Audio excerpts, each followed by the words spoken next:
Welcome back to Calm History. If you enjoy falling asleep with us, please take a moment to hit the subscribe button.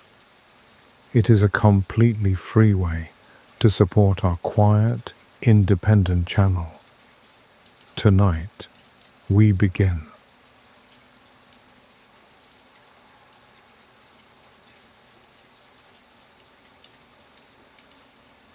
Walden, or Life in the Woods, by Henry David Thoreau. Part 1. Living Deliberately. At a certain season of our life, we are accustomed to consider every spot as the possible site of a house. I have thus surveyed the country on every side within a dozen miles of where I live. In imagination, I have bought all the farms in succession, for all were to be bought, and I knew their price. I walked over each farmer's premises, tasted his wild apples, discoursed on husbandry with him, took his farm at his price, at any price, mortgaging it to him in my mind. Even put a higher price on it, took everything but a deed of it, took his word for his deed, for I dearly loved to talk, cultivated it, and him too to some extent I trust, and withdrew when I had enjoyed it long enough, leaving him to carry it on. Wherever I sat, there I might live, and the landscape radiated from me accordingly. What is a house but a seat? Better, if a country seat. I discovered many a site for a house not likely to be soon improved, which some might have thought too far from the village, but to my eyes, the village was too far from it. Well, there I might live, I said, and there I did live for an hour, a summer and a winter life. Saw how I could let the years run off, buffet the winter through, and see the spring come in. The future inhabitants of this region, wherever they may place their houses, may be sure that they have been anticipated. An afternoon sufficed to lay out the land into orchard, woodlot, and pasture, and to decide what fine oaks or pines should be left to stand before the door, and whence each blasted tree could be seen to the best advantage. And then I let it lie, fallow perchance, for a man is rich in proportion to the number of things which he can afford to let alone. My imagination carried me so far that I even had the refusal of several farms. The refusal was all I wanted, but I never got my fingers burned by actual possession. The nearest that I came to actual possession was when I bought the Hollowell place, and had begun to sort my seeds, and collected materials with which to make a wheelbarrow to carry it on or off with. But before the owner gave me a deed of it, his wife changed her mind and wished to keep it, and he offered me $10 to release him. Now, to speak the truth, I had but 10 cents in the world, and it surpassed my arithmetic to tell if I was that man who had 10 cents, or who had a farm, or $10, or all together. However, I let him keep the $10 and the farm too, for I had carried it far enough.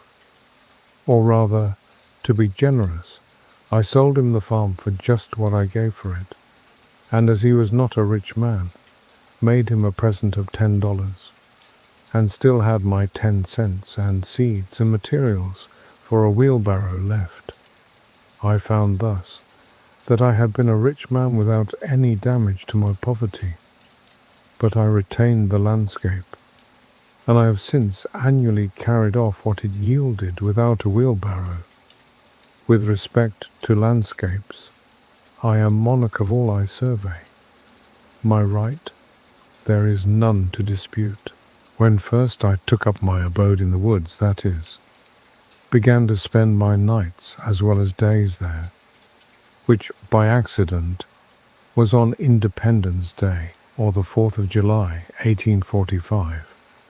My house was not finished for winter, but was merely a defense against the rain, without plastering or chimney, the walls being of rough, weather-stained boards, with wide chinks, which made it cool at night. The upright white-hewn studs and freshly planed door and window casings gave it a clean and airy look, especially in the morning, when its timbers were saturated with dew, so that I fancied that by noon some sweet gum would exude from them. To my imagination it retained throughout the day more or less of this auroral character, reminding me of a certain house on a mountain, which I had visited the year before. This was an airy and unplastered cabin fit to entertain a travelling god, and where a goddess might trail her garments. The winds which passed over my dwelling were such as sweep over the ridges of mountains, bearing the broken strains, or celestial parts only of terrestrial music. The morning wind forever blows. The poem of creation is uninterrupted, but few are the ears that hear it. Olympus is but the outside of the earth everywhere. The only house I had been the owner of before, if I except a boat, was a tent, which I used occasionally when making excursions in the summer, and this is still rolled up in my garret. But the boat, after passing from hand to hand, has gone down the stream of time. With this more substantial shelter about me, I had made some progress towards settling in the world. This frame, so slightly clad, was a sort of crystallization around me, and reacted on the builder. It was suggestive somewhat as a picture in outlines. I did not need to go outdoors to take the air, for the atmosphere within had lost none of its freshness. It was not so much within doors as behind a door, where I sat, even in the rainiest weather. An abode without birds is like a meat without seasoning. Such was not my abode, for I found myself suddenly neighbor to the birds, not by having imprisoned one, but having caged myself near them. I was not only nearer to some of those which commonly frequent the garden and the orchard, but to those wilder and more thrilling songsters of the forest which never or rarely serenade a villager.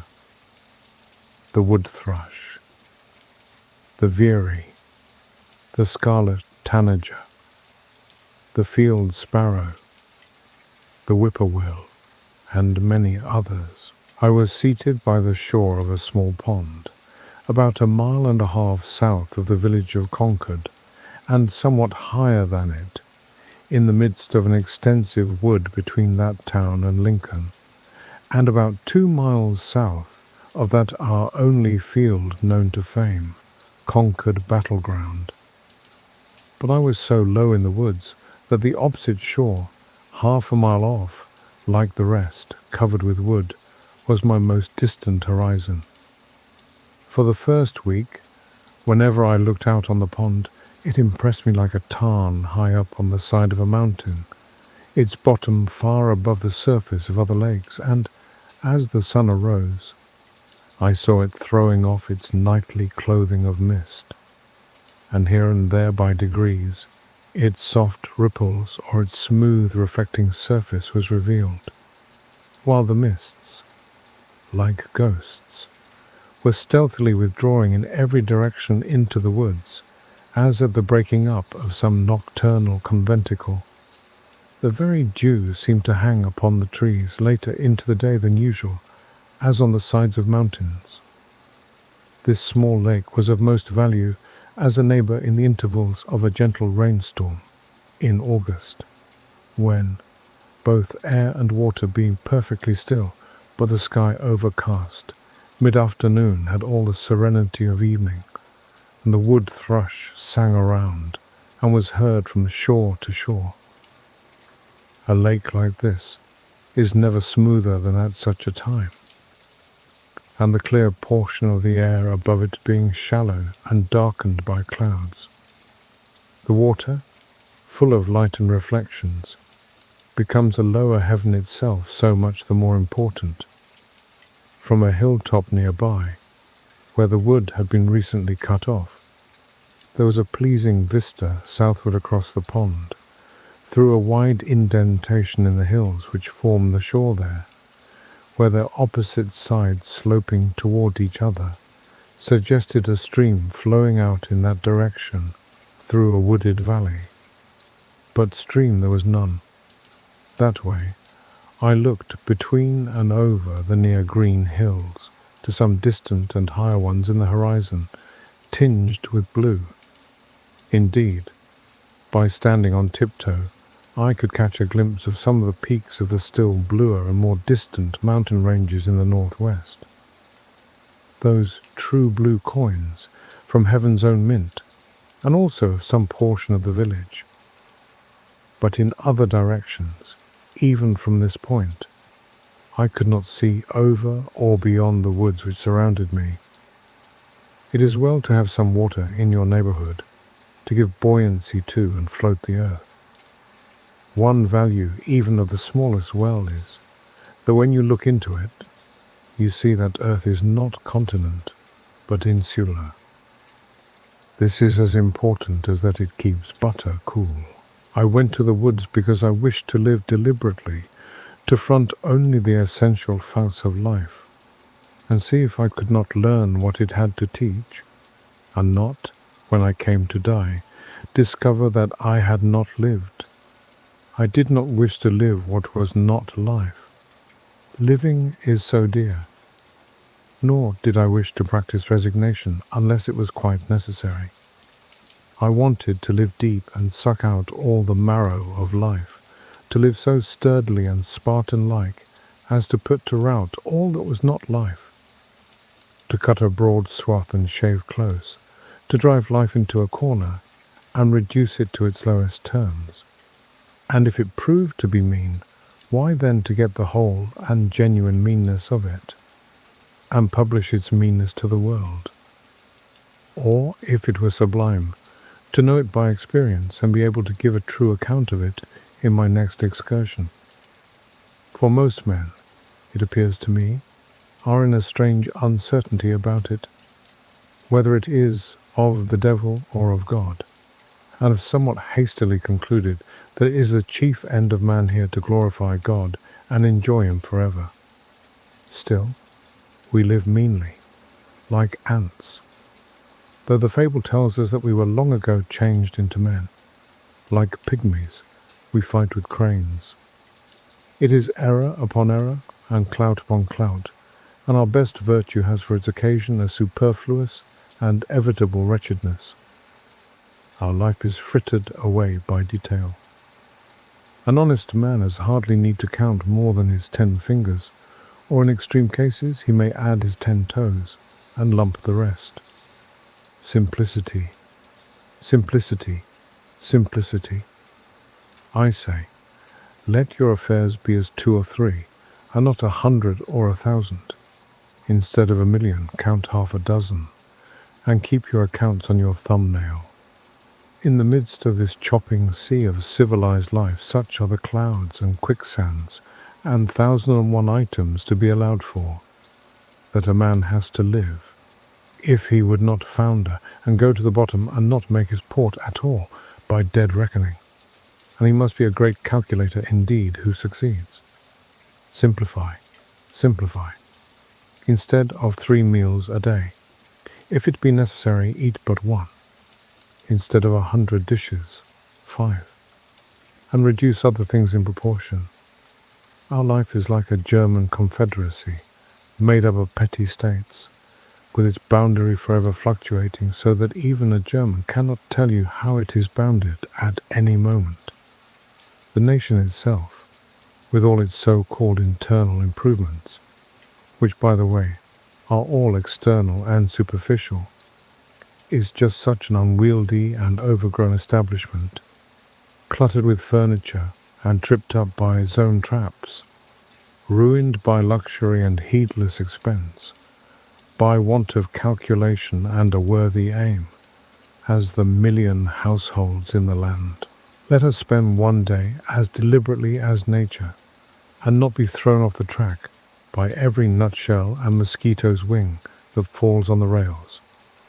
Let us rise early and fast, or break fast, gently and without perturbation. Let company come, and let company go. Let the bells ring, and the children cry, determined to make a day of it. Why should we knock under and go with the stream? Let us not be upset and overwhelmed in that terrible rapid and whirlpool called a dinner, situated in the meridian shallows. Weather this danger, and you are safe, for the rest of the way is downhill. With unrelaxed nerves, with morning vigor, sail by it, looking another way, tied to the mast like Ulysses. If the engine whistles, let it whistle till it is hoarse for its pains. If the bell rings, why should we run? We will consider what kind of music they are like. Let us settle ourselves and work and wedge our feet downward through the mud and slush of opinion and prejudice and tradition and delusion and appearance, that alluvion which covers the globe. Through Paris and London, through New York and Boston and Concord, through church and state, through poetry and philosophy and religion, till we come to a hard bottom and rocks in place, which we can call reality, and say, this is, and no mistake. And then begin, having a point of support, below freshet and frost and fire, a place where you might found a wall or a state, or set a lamp-post safely, or perhaps a gauge, not an allometer, but a realometer, that future ages might know how deep a freshet of shams and appearances had gathered from time to time. If you stand right fronting and face to face to a fact, you will see the sun glimmer on both its surfaces, as if it were a scimitar, and feel its sweet edge dividing you through the heart and marrow. And so you will happily conclude your mortal career. Be it life or death, we crave only reality. If we are really dying, let us hear the rattle in our throats and feel cold in the extremities. If we are alive, let us go about our business. Time is but the stream I go a-fishing in. I drink at it, but while I drink, I see the sandy bottom and detect how shallow it is. Its thin current slides away, but eternity remains. I would drink deeper, fish in the sky, whose bottom is pebbly with stars. I cannot count one. I know not the first letter of the alphabet. I have always been regretting that I was not as wise as the day I was born. The intellect is a cleaver. It discerns and rifts its way into the secret of things. I do not wish to be any more busy with my hands than is necessary. My head is hands and feet. I feel all my best faculties concentrated in it. My instinct tells me that my head is an organ for burrowing, as some creatures use their snout and forepaws, and with it I would mine and burrow my way through these hills. I think that the richest vein is somewhere hereabouts. So by the divining rod and thin rising vapours I judge, and here I will begin to mine.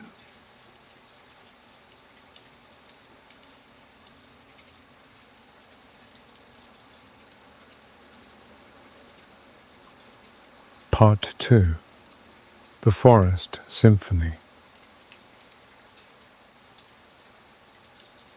But while we are confined to books, though the most select and classic, and read only particular written languages, which are themselves but dialects and provincial, we are in danger of forgetting the language which all things and events speak without metaphor, which alone is copious and standard. Much is published, but little printed. The rays which stream through the shutter will be no longer remembered when the shutter is wholly removed. No method nor discipline can supersede the necessity of being forever on the alert. What is a course of history or philosophy or poetry, no matter how well selected, or the best society, or the most admirable routine of life, compared with the discipline of looking always at what is to be seen? Will you be a reader, a student merely, or a seer? Read your fate, see what is before you, and walk on into futurity. I did not read books the first summer. I hoed beans. Nay, I often did better than this. There were times when I could not afford to sacrifice the bloom of the present moment to any work, whether of the head or hands. I love a broad margin to my life. Sometimes, in a summer morning, having taken my accustomed bath, I sat in my sunny doorway from sunrise till noon, wrapped in a reverie, amidst the pines and hickories and sumacs, in undisturbed solitude and stillness, while the birds sang around or flitted noiseless through the house, until by the sun falling in at my west window, or the noise of some traveller's wagon on the distant highway, I was reminded of the lapse of time. I grew in those seasons like corn in the night, and they were far better than any work of the hands would have been. They were not time subtracted from my life, but so much over and above my usual allowance. I realized what the Orientals mean by contemplation and the forsaking of works. For the most part, I minded not how the hours went. The day advanced as if to light some work of mine. It was morning, and lo, now it is evening, and nothing memorable is accomplished. Instead of singing like the birds, I silently smiled at my incessant good fortune. As the sparrow had its trill, sitting on the hickory before my door, so had I my chuckle or suppressed warble which he might hear out of my nest. My days were not days of the week, bearing the stamp of any heathen deity, nor were they minced into hours and fretted by the ticking of a clock. For I lived like the Puri Indians, of whom it is said that for yesterday, today, and tomorrow, they have only one word, and they express the variety of meaning by pointing backward for yesterday, forward for tomorrow, and overhead for the passing day. This was sheer idleness to my fellow townsmen, no doubt. But if the birds and flowers had tried me by their standard, I should not have been found wanting. A man must find his occasions in himself, it is true. The natural day is very calm, and will hardly reprove his indolence. Sometimes, on Sundays, I heard the bells, the Lincoln, Acton, Bedford, or Concord bell, when the wind was favourable, a faint, sweet, and as it were, natural melody, worth importing into the wilderness. At a sufficient distance over the woods, this sound acquires a certain vibratory hum, as if the pine needles in the horizon were the strings of a harp which it swept. All sound heard at the greatest possible distance produces one and the same effect, a vibration of the universal lyre, just as the intervening atmosphere makes a distant ridge of earth interesting to our eyes by the azure tint it imparts to it. There came to me in this case a melody which the air had strained, and which had conversed with every leaf and needle of the wood, that portion of the sound which the elements had taken up and modulated and echoed from vale to vale. The echo is to some extent an original sound, and therein is the magic and charm of it. It is not merely a repetition of what was worth repeating in the bell, but partly the voice of the wood, the same trivial words and notes sung by a wood nymph. At evening, the distant lowing of some cow in the horizon beyond the woods sounded sweet and melodious, and at first I would mistake it for the voices of certain minstrels, by whom I was sometimes serenaded, who might be straying over hill and dale. But soon I was not unpleasantly disappointed when it was prolonged into the cheap and natural music of a cow. I do not mean to be satirical, but to express my appreciation of those youths singing, when I state that I perceived clearly that it was akin to the music of the cow, and they were at length one articulation of nature. When other birds are still, the screech owls take up the strain, like mourning women their ancient ululu. Their dismal scream is truly Ben Jonsonian, wise midnight hags. It is no honest and blunt too-wit too-who of the poets, but without jesting, a most solemn graveyard ditty, the mutual consolations of suicide lovers remembering the pangs and the delights of supernal love in the infernal groves. Yet I love to hear their wailing, their doleful responses trilled along the woodside, reminding me sometimes of music and singing birds, as if it were the dark and tearful side of music, the regrets and sighs that would fain be sung. They are the spirits, the low spirits and melancholy forebodings of fallen souls that once in human shape night walked the earth and did the deeds of darkness, now expiating their sins with their wailing hymns or threnodies in the scenery of their transgressions. They give me a new sense of the variety and capacity of that nature which is our common dwelling. Oh, that I never had been born, sighs one on this side of the pond, and circles with the restlessness of despair to some new perch on the grey oaks. Then, that I never had been born, echoes another on the farther side with tremulous sincerity, and born comes faintly from far in the Lincoln woods. I was also serenaded by a hooting owl.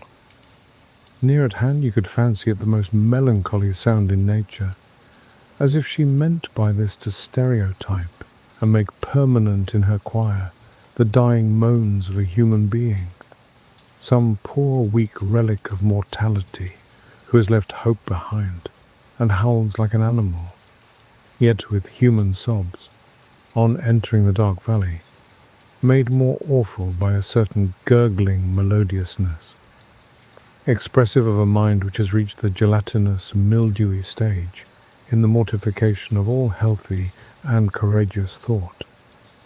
It reminded me of ghouls and idiots and insane howlings. But now, one answers from far woods, in a strain made really melodious by distance, and indeed, for the most part, it suggested only pleasing associations, whether heard by day or night, summer or winter. I rejoice that there are owls. Let them do the idiotic and maniacal hooting for men. It is a sound admirably suited to swamps and twilight woods, which no day illustrates, suggesting a vast and undeveloped nature which men have not recognized. They represent the stark twilight and unsatisfied thoughts which all have. All day the sun has shone on the surface of some savage swamp, where the single spruce stands hung with lichens, and small hawks circulate above, and the chickadee lisps amid the evergreens, and the partridge and rabbit skulk beneath. But now, a more dismal and fitting day dawns, and a different race of creatures awakes to express the meaning of nature there. Late in the evening, I heard the distant rumbling of wagons over bridges, a sound heard farther than almost any other at night, the baying of dogs, and sometimes again the lowing of some disconsolate cow in a distant barnyard.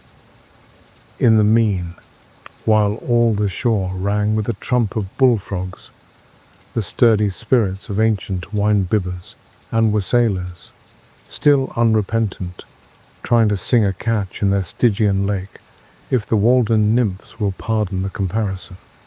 For though there are almost no weeds, there are frogs there, who would fain keep up the hilarious rules of their old festal tables, though their voices have waxed hoarse and solemnly grave, mocking at mirth.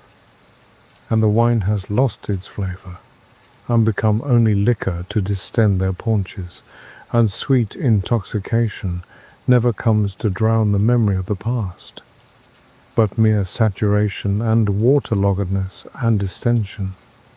The most aldermanic, with his chin upon a heart leaf, which serves for a napkin to his drooling chaps. Under this northern shore quaffs a deep draught of the once scorned water, and passes round the cup with the ejaculation of the bullfrog, and straightway comes over the water from some distant cove, the same password repeated, where the next, in seniority and girth, has gulped down to his mark. And when this observance has made the circuit of the shores, then ejaculates the master of ceremonies, with satisfaction, and each in his turn repeats the same down to the least, distended, leakiest, and flabbiest paunched, that there be no mistake. And then the bowl goes round again and again, until the sun disperses the morning mist. I kept neither dog, cat, cow, pig, nor hens, so that you would have said there was a deficiency of domestic sounds. Neither the churn, nor the spinning wheel, nor even the singing of the kettle, nor the hissing of the urn, nor children crying to comfort one. An old-fashioned man would have lost his senses or died of ennui before this. Not even rats in the wall, for they were starved out, only squirrels on the roof and under the floor, a whippoorwill on the ridgepole, a blue jay screaming beneath the window, a hare or woodchuck under the house, a screech owl or a cat owl behind it, a flock of wild geese or a laughing loon on the pond, and a fox to bark in the night. Not even a lark or an oriole, those mild plantation birds, ever visited my clearing. No cockerels to crow, nor hens to cackle in the yard. No yard, but unfenced nature reaching up to your very sills. A young forest growing up under your meadows, and wild sumacs and blackberry vines breaking through into your cellar. Sturdy pitch pines rubbing and creaking against the shingles for want of room, their roots reaching quite under the house. Instead of a scuttle or a blind blown off in the gale, a pine tree snapped off or torn up by the roots behind your house for fuel. Instead of no path to the front yard gate in the great snow, no gate, no front yard, and no path to the civilized world.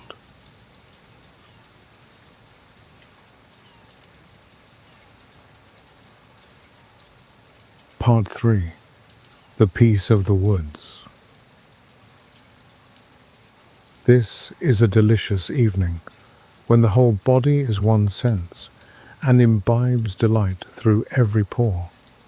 I go and come with a strange liberty in nature, a part of herself, as I walk along the stony shore of the pond in my shirt sleeves, though it is cool as well as cloudy and windy, and I see nothing special to attract me. All the elements are unusually congenial to me. The bullfrogs trump to usher in the night, and the note of the whippoorwill is borne on the rippling wind from over the water.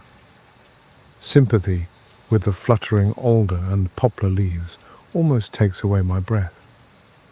Yet, like the lake, my serenity is rippled, but not ruffled. These small waves raised by the evening wind are as remote from storm as the smooth reflecting surface. Though it is now dark, the wind still blows and roars in the wood, the waves still dash, and some creatures lull the rest with their notes. The repose is never complete. The wildest animals do not repose, but seek their prey now. The fox and skunk and rabbit now roam the fields and woods without fear. They are nature's watchmen, links which connect the days of animated life. When I return to my house, I find that visitors have been there and left their cards, either a bunch of flowers or a wreath of evergreen, or a name in pencil on a yellow walnut leaf or a chip. They who come rarely to the woods take some little piece of the forest into their hands to play with by the way, which they leave, either intentionally or accidentally. One has peeled a willow wand, woven it into a ring, and dropped it on my table. I could always tell if visitors had called in my absence, either by the bended twigs or grass, or the print of their shoes, and generally of what sex or age or quality they were by some slight trace left, as a flower dropped, or a bunch of grass plucked and thrown away, even as far off as the railroad, half a mile distant, or by the lingering odour of a cigar or pipe. Nay, I was frequently notified of the passage of a traveller along the highway 60 rods off by the scent of his pipe. There is commonly sufficient space about us. Our horizon is never quite at our elbows. The thick wood is not just at our door, nor the pond, but somewhat is always clearing, familiar and worn by us, appropriated and fenced in some way, and reclaimed from nature. For what reason have I this vast range and circuit, some square miles of unfrequented forest, for my privacy, abandoned to me by men? My nearest neighbour is a mile distant, and no house is visible from any place but the hilltops within half a mile of my own. I have my horizon bounded by woods all to myself. A distant view of the railroad, where it touches the pond on the one hand, and of the fence which skirts the woodland road on the other. But for the most part it is as solitary where I live as on the prairies. It is as much Asia or Africa as New England. I have, as it were, my own sun and moon and stars, and a little world all to myself. At night, there was never a traveller passed my house, or knocked at my door, more than if I were the first or last man, unless it were in the spring, when at long intervals some came from the village to fish for pouts. They plainly fished much more in the Walden Pond of their own natures, and baited their hooks with darkness. But they soon retreated, usually with light baskets, and left the world to darkness and to me, and the black kernel of the night was never profaned by any human neighbourhood. I believe that men are generally still a little afraid of the dark, though the witches are all hung, and Christianity and candles have been introduced. Yet I experience sometimes that the most sweet and tender, the most innocent and encouraging society may be found in any natural object, even for the poor misanthrope and most melancholy man. There can be no very black melancholy to him who lives in the midst of nature and has his senses still. There was never yet such a storm, but it was aeolian music to a healthy and innocent ear. Nothing can rightly compel a simple and brave man to a vulgar sadness. While I enjoy the friendship of the seasons, I trust that nothing can make life a burden to me. The gentle rain, which waters my beans and keeps me in the house today, is not drear and melancholy, but good for me too. Though it prevents my hoeing them, it is of far more worth than my hoeing. If it should continue so long as to cause the seeds to rot in the ground and destroy the potatoes in the low lands, it would still be good for the grass on the uplands, and being good for the grass, it would be good for me. Sometimes, when I compare myself with other men, it seems as if I were more favoured by the gods than they, beyond any deserts that I am conscious of, as if I had a warrant and surety at their hands which my fellows have not, and were especially guided and guarded. I do not flatter myself, but if it be possible they flatter me. I have never felt lonesome, or in the least oppressed by a sense of solitude, but once, and that was a few weeks after I came to the woods when for an hour I doubted if the near neighborhood of man was not essential to a serene and healthy life. To be alone was something unpleasant, but I was at the same time conscious of a slight insanity in my mood and seemed to foresee my recovery. In the midst of a gentle rain, while these thoughts prevailed, I was suddenly sensible of such sweet and beneficent society in nature, in the very pattering of the drops, and in every sound and sight around my house, an infinite and unaccountable friendliness all at once, like an atmosphere sustaining me, has made the fancied advantages of human neighborhood insignificant, and I have never thought of them since. Every little pine needle expanded and swelled with sympathy and befriended me. Some of my pleasantest hours were during the long rainstorms in the spring or fall, which confined me to the house for the afternoon, as well as the forenoon, soothed by their ceaseless roar and pelting, when an early twilight ushered in a long evening in which many thoughts had time to take root and unfold themselves. In those driving northeast rains which tried the village houses so, when the maids stood ready with mop and pail in front entries to keep the deluge out, I sat behind my door in my little house, which was all entry, and thoroughly enjoyed its protection.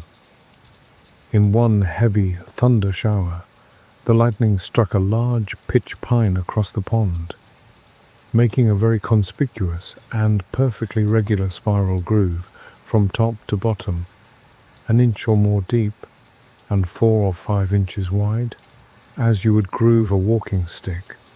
I passed it again the other day, and was struck with awe on looking up and beholding that mark, now more distinct than ever, where a terrific and resistless bolt came down out of the harmless sky 8 years ago. Men frequently say to me, "I should think you would feel lonesome down there. I want to be nearer to folks, rainy and snowy days and nights especially." I am tempted to reply to such, this whole earth which we inhabit is but a point in space. How far apart, think you, dwell the two most distant inhabitants of yonder star, the breadth of whose disk cannot be appreciated by our instruments? Why should I feel lonely? Is not our planet in the Milky Way? This which you put seems to me not to be the most important question. What sort of space is that which separates a man from his fellows and makes him solitary? I have found that no exertion of the legs can bring two minds much nearer to one another. What do we want most to dwell near to? Not to many men, surely. The depot, the post office, the bar room, the meeting house, the schoolhouse, the grocery, Beacon Hill, or the 5 Points, where men most congregate, but to the perennial source of our life, whence in all our experience we have found that to issue, as the willow stands near the water and sends out its roots in that direction. This will vary with different natures, but this is the place where a wise man will dig his cellar. I find it wholesome to be alone the greater part of the time. To be in company, even with the best, is soon wearisome and dissipating. I love to be alone.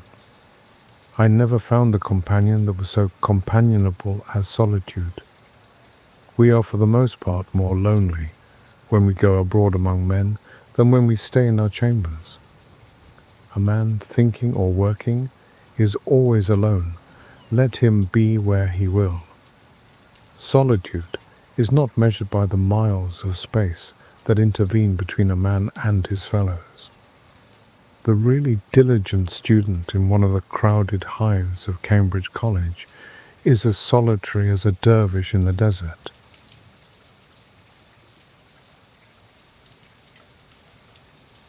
Part 4. The Mirror of Nature. Sometimes, having had a surfeit of human society and gossip, and worn out all my village friends, I rambled still farther westward than I habitually dwell, into yet more unfrequented parts of the town, to fresh woods and pastures new, or, while the sun was setting, made my supper of huckleberries and blueberries on Fairhaven Hill, and laid up a store for several days. Occasionally, after my hoeing was done for the day, I joined some impatient companion who had been fishing on the pond since morning, as silent and motionless as a duck or a floating leaf, and, after practicing various kinds of philosophy, had concluded commonly, by the time I arrived, that he belonged to the ancient sect of Coenobites. There was one older man, an excellent fisher, and skilled in all kinds of woodcraft, who was pleased to look upon my house as a building erected for the convenience of fishermen. And I was equally pleased when he sat in my doorway to arrange his lines. Once in a while, we sat together on the pond, he at one end of the boat and I at the other. But not many words passed between us, for he had grown deaf in his later years. But he occasionally hummed a psalm, which harmonized well enough with my philosophy. Our intercourse was thus altogether one of unbroken harmony, far more pleasing to remember than if it had been carried on by speech. When, as was commonly the case, I had none to commune with, I used to raise the echoes by striking with a paddle on the side of my boat, filling the surrounding woods with circling and dilating sound, until I elicited a growl from every wooded vale and hillside. In warm evenings I frequently sat in the boat playing the flute, and saw the perch which I seemed to have charmed, hovering around me, and the moon travelling over the ribbed bottom, which was strewed with the wrecks of the forest. Formerly, I had come to this pond adventurously from time to time, in dark summer nights, with a companion, and making a fire close to the water's edge, which we thought attracted the fishes. We caught pouts with a bunch of worms strung on a thread, and when we had done, far in the night, threw the burning brands high into the air like skyrockets, which, coming down into the pond, were quenched with a loud hissing, and we were suddenly groping in total darkness. Through this, whistling a tune, we took our way to the haunts of men again. But now I had made my home by the shore. The scenery of Walden is on a humble scale, and, though very beautiful, does not approach to grandeur, nor can it much concern one who has not long frequented it or lived by its shore. Yet this pond is so remarkable for its depth and purity as to merit a particular description. It is a clear and deep green well, 1/2 mile long, and 1 3/4 miles in circumference, and contains about 61½ acres, a perennial spring in the midst of pine and oak woods, without any visible inlet or outlet except by the clouds and evaporation. The water of Walden is so transparent that the bottom can easily be discerned at the depth of 25 or 30 feet. Paddling over it, you may see, many feet beneath the surface, the schools of perch and shiners, perhaps only an inch long, yet the former easily distinguished by their transverse bars, and you think that they must be ascetic fish that find a subsistence there. Once, in the winter, many years ago, when I had been cutting holes through the ice in order to catch pickerel, as I stepped ashore I tossed my axe back onto the ice, but as if some evil genius had directed it, it slid 4 or 5 rods directly into one of the holes, where the water was 25 feet deep. Out of curiosity, I lay down on the ice and looked through the hole, until I saw the axe a little on one side, standing on its head, with its handle erect and gently swaying to and fro with the pulse of the pond. And there, it might have stood erect and swaying till in the course of time the handle rotted off, if I had not disturbed it, making another hole directly over it with an ice chisel which I had, and cutting down the longest birch which I could find in the neighbourhood with my knife. I made a slip noose, which I attached to its end, and letting it down carefully, passed it over the knob of the handle, and drew it by a line along the birch, and so pulled the axe out again. Successive nations perchance have drunk it, admired, and fathomed it, and passed away, and still its water is green and pellucid as ever. Not an intermitting spring.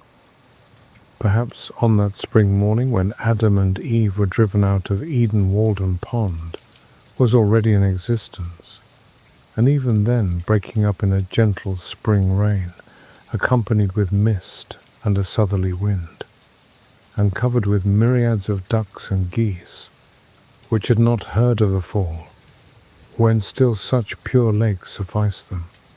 Even then, it had commenced to rise and fall, and had clarified its waters and coloured them of the hue they now wear, and obtained a patent of heaven to be the only Walden Pond in the world and distiller of celestial dews. Who knows in how many unremembered nations' literatures this has been the Castalian fountain, or what nymphs presided over it in the Golden Age. It is a gem of the first water which Concord wears in her coronet, yet perchance the first who came to this well have left some trace of their footsteps. I have been surprised to detect encircling the pond, even where a thick wood has just been cut down on the shore, a narrow path in the steep hillside, worn by the feet of Aboriginal hunters, and still from time to time unwittingly trodden by the present occupants of the land. The pond rises and falls, but whether regularly or not, and within what period, nobody knows, though, as usual, many pretend to know. It is commonly higher in the winter and lower in the summer, though not corresponding to the general wet and dryness. I can remember when it was a foot or two lower, and also when it was at least 5 feet higher than when I lived by it. There is a narrow sandbar running into it, with very deep water on one side, on which I helped boil a kettle of chowder some 6 rods from the main shore, about the year 1824, which it has not been possible to do for 25 years. And on the other hand, my friends used to listen with incredulity when I told them that a few years later I was accustomed to fish from a boat in a secluded cove in the woods, 15 rods from the only shore they knew, which place was long since converted into a meadow. But the pond has risen steadily for 2 years, and now, in the summer of 1852, is just 5 feet higher than when I lived there, or as high as it was 30 years ago, and fishing goes on again in the meadow. This makes a difference of level at the outside of 6 or 7 feet. And yet the water shed by the surrounding hills is insignificant in amount, and this overflow must be referred to causes which affect the deep springs. This rise and fall of Walden at long intervals serves this use at least. The water standing at this great height for a year or more, though it makes it difficult to walk round it, kills the shrubs and trees which have sprung up about its edge since the last rise, pitch pines, birches, alders, aspens, and others, and falling again, leaves an unobstructed shore. For unlike many ponds and all waters which are subject to a daily tide, its shore is cleanest when the water is lowest. On the side of the pond, next my house, a row of pitch pines 15 feet high has been killed and tipped over, as if by a lever, and thus a stop put to their encroachments, and their size indicates how many years have elapsed since the last rise to this height. By this fluctuation, the pond asserts its title to a shore, and thus the shore is shorn, and the trees cannot hold it by right of possession. These are the lips of the lake, on which no beard grows. It licks its chaps from time to time. When the water is at its height, the alders, willows, and maples send forth a mass of fibrous red roots several feet long from all sides of their stems in the water, and to the height of 3 or 4 feet from the ground, in the effort to maintain themselves. And I have known the high blueberry bushes about the shore, which commonly produce no fruit, bear an abundant crop under these circumstances. Standing on the smooth, sandy beach at the east end of the pond, in a calm September afternoon, when a slight haze makes the opposite shoreline indistinct, I have seen whence came the expression, the glassy surface of a lake. When you invert your head, it looks like a thread of finest gossamer stretched across the valley and gleaming against the distant pine woods, separating one stratum of the atmosphere from another. You would think that you could walk dry under it to the opposite hills, and that the swallows which skim over might perch on it. Indeed, they sometimes dive below this line, as it were by mistake, and are undeceived. As you look over the pond westward, you are obliged to employ both your hands to defend your eyes against the reflected as well as the true sun, for they are equally bright. And if between the two you survey its surface critically, it is literally as smooth as glass, except where the skater insects, at equal intervals scattered over its whole extent, by their motions in the sun produce the finest imaginable sparkle on it, or, perchance, a duck plumes itself, or, as I have said, a swallow skims so low as to touch it. It may be that in the distance a fish describes an arc of 3 or 4 feet in the air, and there is one bright flash where it emerges, and another where it strikes the water. Sometimes the whole silvery arc is revealed, or here and there, perhaps, is a thistledown floating on its surface, which the fishes dart at, and so dimple it again. It is like molten glass cooled, but not congealed, and the few motes in it are pure and beautiful, like the imperfections in glass. You may often detect a yet smoother and darker water, separated from the rest, as if by an invisible cobweb. From a hilltop, you can see a fish leap in almost any part. For not a pickerel or shiner picks an insect from this smooth surface, but it manifestly disturbs the equilibrium of the whole lake. It is wonderful with what elaborateness this simple fact is advertised, and from my distant perch I distinguish the circling undulations, when they are 6 rods in diameter. You can even detect a water bug ceaselessly progressing over the smooth surface 1/4 mile off, for they furrow the water slightly, making a perpendicular ripple bounded by 2 diverging lines, but the skaters glide over it without rippling it perceptibly. When the surface is considerably agitated, there are no skaters nor water bugs on it, but apparently, in calm days, they leave their havens and adventurously glide forth from the shore. In such a day, in September or October, Walden is a perfect forest mirror, set round with stones as precious to my eye as if fewer or rarer. Nothing so fair, so pure, and at the same time so large as a lake, perchance, lies on the surface of the earth, sky water. It needs no fence. Nations come and go without defiling it.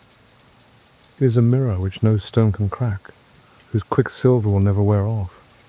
whose gilding nature continually repairs. No storms, no dust, can dim its surface ever fresh. A mirror in which all impurity presented to it sinks, swept and dusted by the sun's hazy brush. This, the light dust cloth which retains no breath that is breathed on it, but sends its own to float as clouds high above its surface, and be reflected in its bosom still. A field of water betrays the spirit that is in the air. It is continually receiving new life and motion from above. It is intermediate in its nature between land and sky. On land only the grass and trees wave, but the water itself is rippled by the wind. I see where the breeze dashes across it by the streaks or flakes of light. We shall, perhaps, look down thus on the surface of air at length, and mark where a still subtler spirit sweeps over it. Nevertheless, of all the characters I have known, perhaps Walden wears best, and best preserves its purity. Many men have been likened to it, but few deserve that honour, though the wood-choppers have laid bare first this shore and then that, and the railroad has infringed on its border. It is itself unchanged, the same water which my youthful eyes fell on. All the change is in me. It has not acquired one permanent wrinkle after all its ripples. It is perennially young, and I may stand and see a swallow dip, apparently, to pick an insect from its surface as of yore. It struck me again tonight, as if I had not seen it almost daily for more than 20 years. Why? Here is Walden, the same woodland lake that I discovered so many years ago. Where a forest was cut down last winter, another is springing up by its shore as lustily as ever.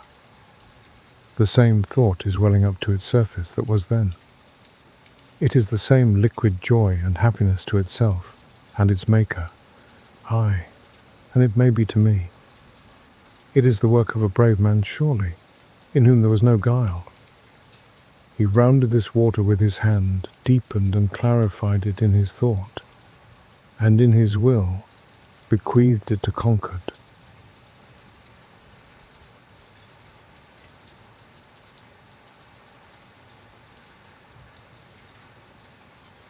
Part 5. The Silent Snows. When the ponds were firmly frozen, they afforded not only new and shorter routes to many points, but new views from their surfaces of the familiar landscape around them. When I crossed Flint's Pond, after it was covered with snow, though I had often paddled about and skated over it, it was so unexpectedly wide and so strange that I could think of nothing but Baffin's Bay. The Lincoln Hills rose up around me at the extremity of a snowy plain, in which I did not remember to have stood before, and the fishermen, at an indeterminable distance over the ice, moving slowly about with their wolfish dogs, passed for sealers, or in misty weather loomed like fabulous creatures, and I did not know whether they were giants or pygmies. I took this course when I went to lecture in Lincoln in the evening, travelling in no road, and passing no house between my own hut and the lecture room. Walden, being like the rest, usually bare of snow, or with only shallow and interrupted drifts on it, was my yard, where I could walk freely when the snow was nearly 2 feet deep on a level elsewhere, and the villagers were confined to their streets. There, far from the village street, and except at very long intervals, from the jingle of sleigh bells, I slid and skated, as in a vast moose-yard well trodden, overhung by oak woods and solemn pines bent down with snow or bristling with icicles. For sounds in winter nights, and often in winter days, I heard the forlorn but melodious note of a hooting owl, indefinitely far, such a sound as the frozen earth would yield if struck with a suitable plectrum, the very native tongue of Walden wood, and quite familiar to me at last, though I never saw the bird while it was making it. I seldom opened my door in a winter evening without hearing it. The owl sounded sonorously, and the first syllables were accented like a friendly greeting. One night in the beginning of winter, before the pond froze over, about 9 o'clock, I was startled by the loud honking of a goose, and stepping to the door, heard the sound of their wings like a tempest in the woods as they flew low over my house. They passed over the pond toward Fairhaven, seemingly deterred from settling by my light, their leader honking all the while with a regular beat. Suddenly, an unmistakable cat-owl from very near me, with the most harsh and tremendous voice I ever heard from any inhabitant of the woods, responded at regular intervals to the goose, as if determined to expose and disgrace this intruder by exhibiting a greater compass and volume of voice in a native. I also heard the whooping of the ice in the pond, my great bedfellow in that part of Concord, as if it were restless in its bed and would fain turn over, were troubled and had dreams. Or I was waked by the cracking of the ground, by the frost, as if someone had driven a team against my door, and in the morning would find a crack in the earth 1/4 of a mile long and 1/3 of an inch wide. Sometimes I heard the foxes as they ranged over the snow crust in moonlight nights, in search of a partridge or other game, barking raggedly and demoniacally like forest dogs, as if laboring with some anxiety or seeking expression, struggling for light and to be dogs outright, and run freely in the streets. For if we take the ages into our account, may there not be a civilization going on among brutes as well as men? They seemed to me to be rudimental, burrowing men, still standing on their defense, awaiting their transformation. Sometimes one came near to my window, attracted by my light, barked a vulpine curse at me, and then retreated. Usually the red squirrel waked me in the dawn, coursing over the roof and up and down the sides of the house, as if sent out of the woods for this purpose. In the course of the winter, I threw out 1/2 bushel of ears of sweet corn, which had not got ripe, onto the snow crust by my door, and was amused by watching the motions of the various animals which were attracted by it. In the twilight and the night, the rabbits came regularly and made a hearty meal. All day long, the red squirrels came and went, and afforded me much entertainment by their manoeuvres. One would approach at first warily through the shrub oaks, running over the snow crust by fits and starts like a leaf blown by the wind. Now a few paces this way, with wonderful speed and waste of energy, making inconceivable haste with his little legs, and now as many paces that way, but never getting on more than 1/2 a rod at a time, and then suddenly pausing with a ludicrous expression and a gratuitous somerset, as if all the eyes in the universe were fixed on him, for all the motions of a squirrel, even in the most solitary recesses of the forest, imply spectators as much as those of a dancing girl, wasting more time in delay and circumspection than would have sufficed to walk the whole distance. I never saw one walk, and then suddenly, before you could say Jack Robinson, he would be in the top of a young pitch pine, chiding all imaginary spectators. At length, the squirrel will reach the corn, and selecting a suitable ear, frisk about in the same uncertain way to the topmost stick of my woodpile, before my window, where he looked me in the face and there sit for hours, supplying himself with a new ear from time to time, nibbling at first voraciously, and throwing the half-naked cobs about, till at length he grew more dainty still, and played with his food, tasting only the inside of the kernel and the ear, which was held balanced over the stick by one paw, slipped from his careless grasp and fell to the ground, when he would look over at it with a ludicrous expression of uncertainty, as if suspecting that it had life, with a mind not made up whether to get it again or a new one, or be off. Now thinking of corn, then listening to hear what was in the wind.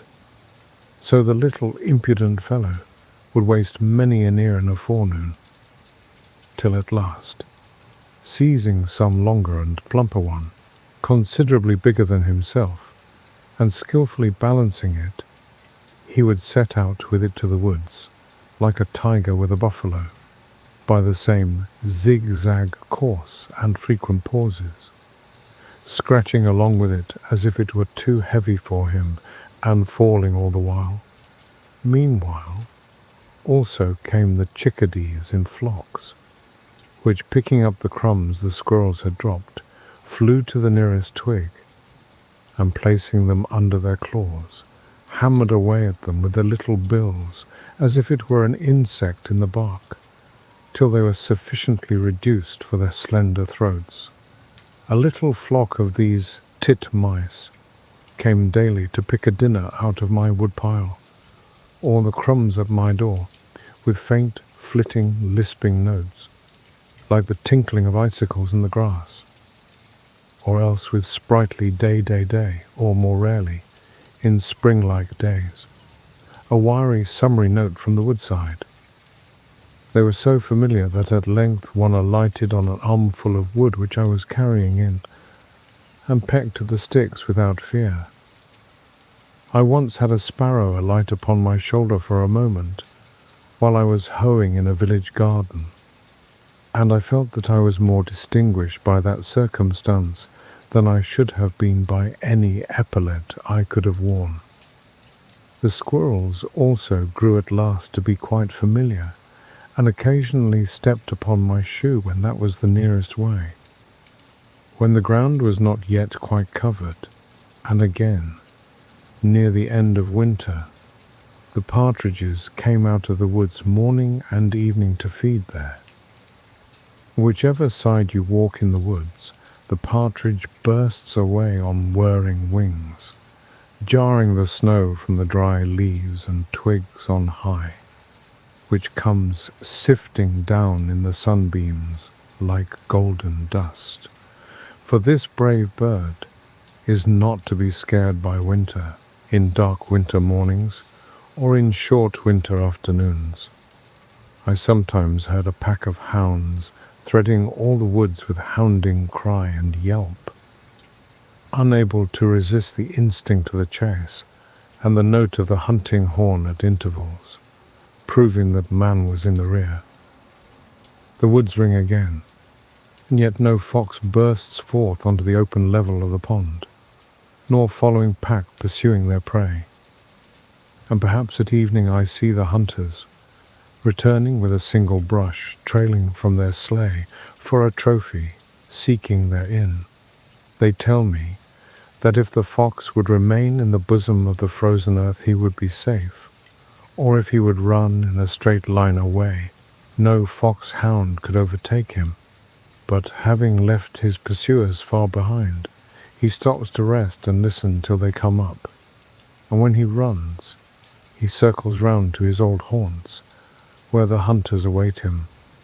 Sometimes, however, he will run upon a wall many rods and then leap off far to one side, and he appears to know that water will not retain his scent. A hunter told me that he once saw a fox pursued by hounds burst out onto Walden when the ice was covered with shallow puddles, run part way across, and then return to the same shore. Ere long the hounds arrived, but here they lost to the scent. At midnight, when there was a moon, I sometimes met with hounds in my path prowling about the woods, which would skulk out of my way as if afraid, and stand silent amid the bushes till I had passed. Squirrels and wild mice disputed for my store of nuts. There were scores of pitch pines around my house, which had been gnawed by mice the previous winter, a Norwegian winter for them, for the snow lay long and deep, and they were obliged to mix a large proportion of pine bark with their other diet. These trees were alive and apparently flourishing at midsummer, and many of them had grown afoot, though completely girdled. But after another winter, such were without exception dead. It is remarkable that a single mouse should thus be allowed a whole pine tree for its dinner, gnawing round instead of up and down it. But perhaps it is necessary in order to thin these trees, which are wont to grow up densely. The hares were very familiar.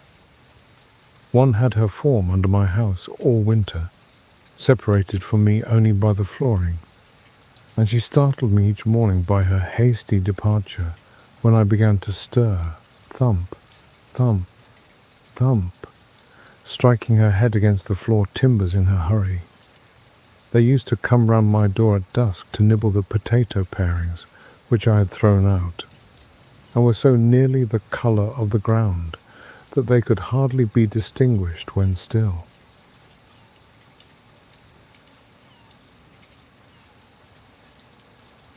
Part 6. The Great Thaw. The opening of large tracts by the ice cutters commonly causes a pond to break up earlier, for the water, agitated by the wind, even in cold weather, wears away the surrounding ice. But such was not the effect on Walden that year, for she had soon got a thick new garment to take the place of the old.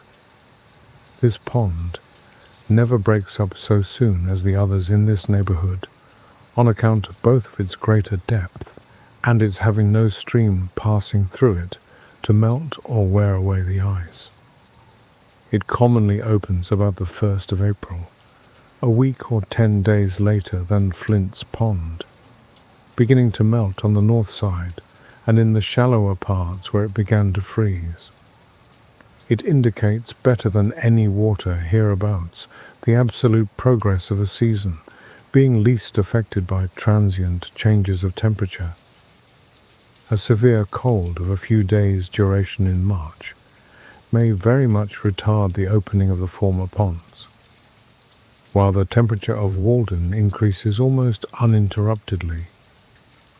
The sun in spring not only exerts an influence through the increased temperature of the air and earth, but its heat passes through ice a foot or more thick, and is reflected from the bottom in shallow water, and so also warms the water and melts the underside of the ice, at the same time that it is melting it more directly above, making it uneven, and causing the air bubbles which it contains to extend themselves upward and downward until it is completely honeycombed, and at last disappears suddenly in a single spring rain. Ice has its grain as well as wood, and when a cake begins to rot or comb, that is, assume the appearance of honeycomb, whatever may be its position, the air cells are at right angles with what was the water surface. Where there is a rock or a log rising near to the surface, the ice over it is much thinner, and is frequently quite dissolved by this reflected heat. One attraction in coming to the woods to live was that I should have leisure and opportunity to see the spring come in. The ice in the pond at length begins to be honeycombed, and I can set my heel in it as I walk. Fogs and rains and warmer suns are gradually melting the snow.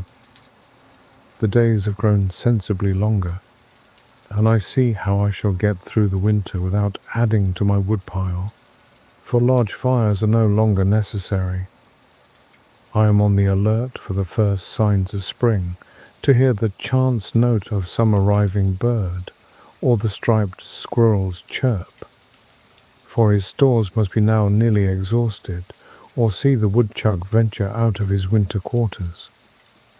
On the 13th of March, after I had heard the bluebird, song sparrow, and redwing, the ice was still nearly a foot thick.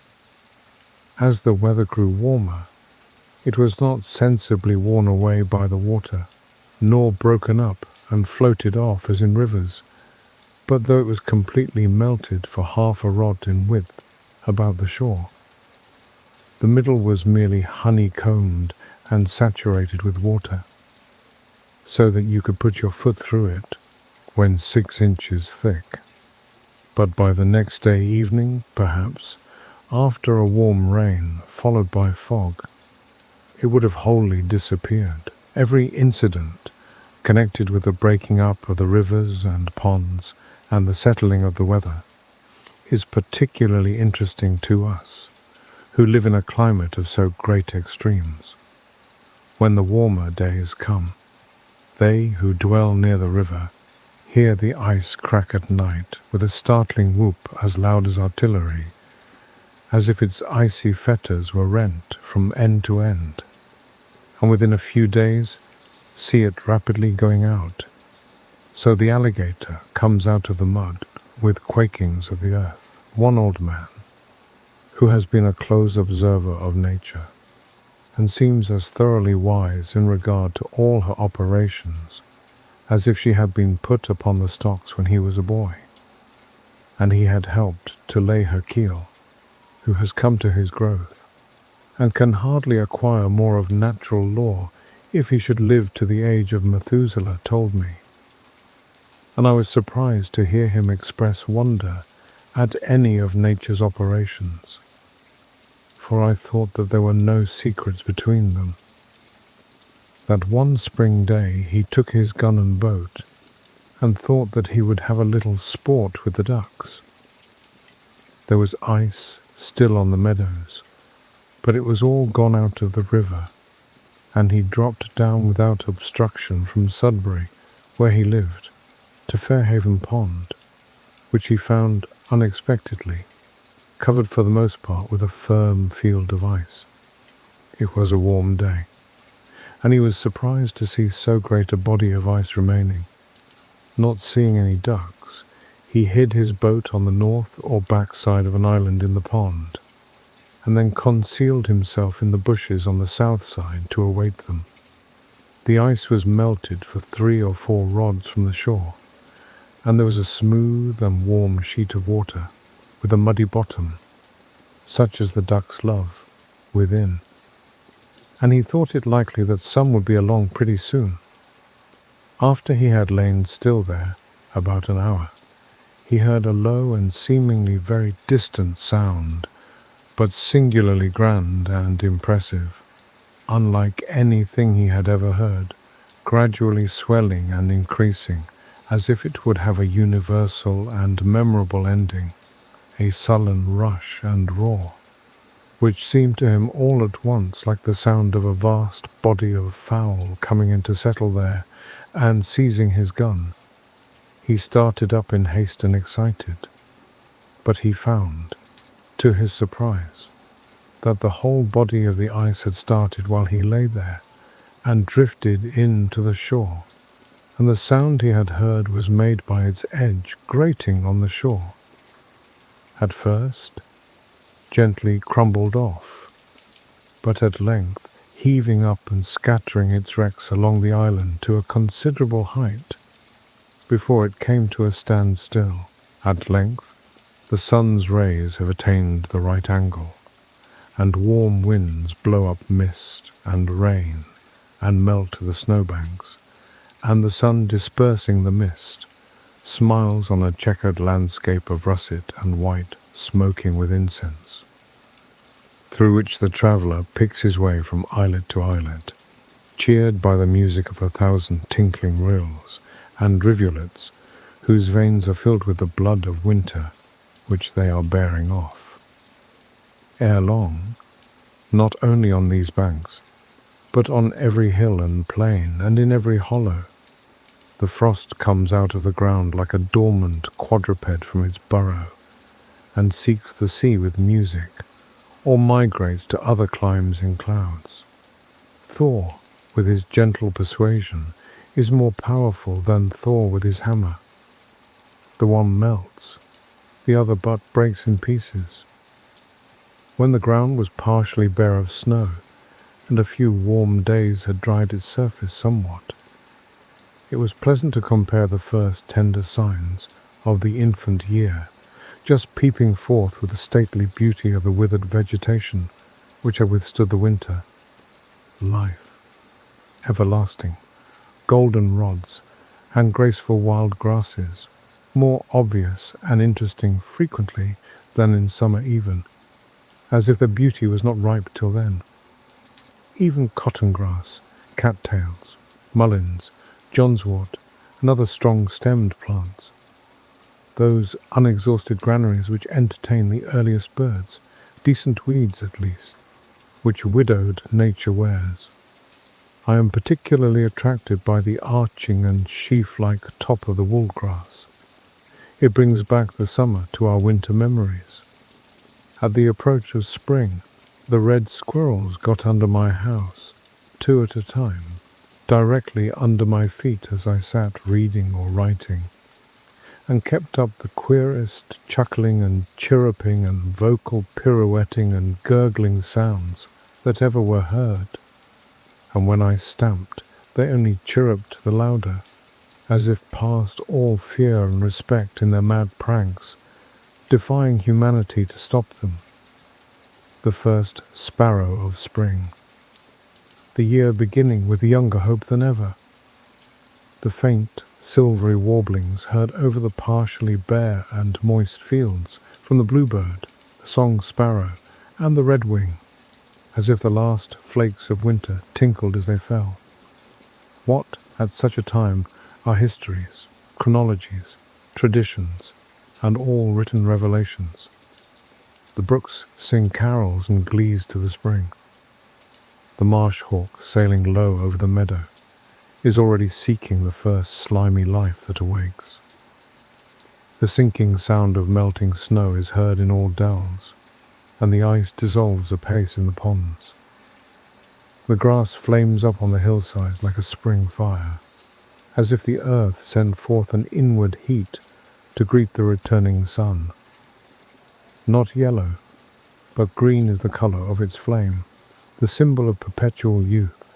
The grass blade, like a long green ribbon, streams from the sod into the summer, checked indeed by the frost, but anon pushing on again, lifting its spear of last year's hay with the fresh life below.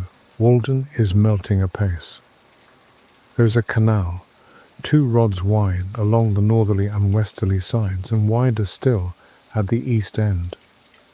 A great field of ice has cracked off from the main body. I hear a song sparrow singing from the bushes on the shore. He too is helping to crack it. How handsome the great sweeping curves in the edge of the ice, answering somewhat to those of the shore, but more regular. It is unusually hard, owing to the recent severe but transient cold, and all watered or waved like a palace floor. But the wind slides eastward over its opaque surface in vain, till it reaches the living surface beyond. It is glorious to behold this ribbon of water sparkling in the sun, the bare face of the pond full of glee and youth, as if it spoke the joy of the fishes within it, and of the sands on its shore. A silvery sheen as from the scales of an active fish. Such is the contrast between winter and spring. Walden was dead, and is alive again. The change from storm and winter to serene and mild weather, from dark and sluggish hours to bright and elastic ones, is a memorable crisis which all things proclaim. It is seemingly instantaneous at last. Suddenly an influx of light filled my house, though the evening was at hand, and the clouds of winter still overhung it, and the eaves were dripping with sleety rain. I looked out the window, and lo, where yesterday was cold grey ice, there lay the transparent pond, already calm and full of hope, as in a summer evening, reflecting a summer evening sky in its bosom, though none was visible overhead, as if it had intelligence with some remote horizon.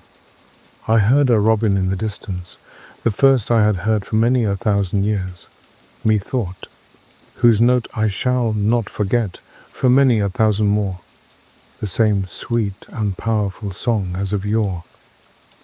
Oh, the evening robin, at the end of a New England summer day, if I could ever find the twig he sits upon, the pitch pines and shrub oaks about my house, which had so long drooped, suddenly resumed their several characters, looked brighter, greener, and more erect and alive, as if effectually cleansed and restored by the rain.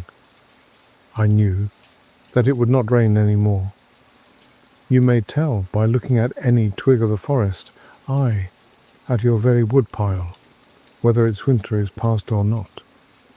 As it grew darker, I was startled by the honking of geese flying low over the woods, like weary travellers getting in late from southern lakes, and indulging at last in unrestrained complaint and mutual consolation. Standing at my door, I could hear the rush of their wings. When driving toward my house, they suddenly spied my light, and with hushed clamour wheeled and settled in the pond. So I came in, and shut the door, and passed my first spring night in the woods.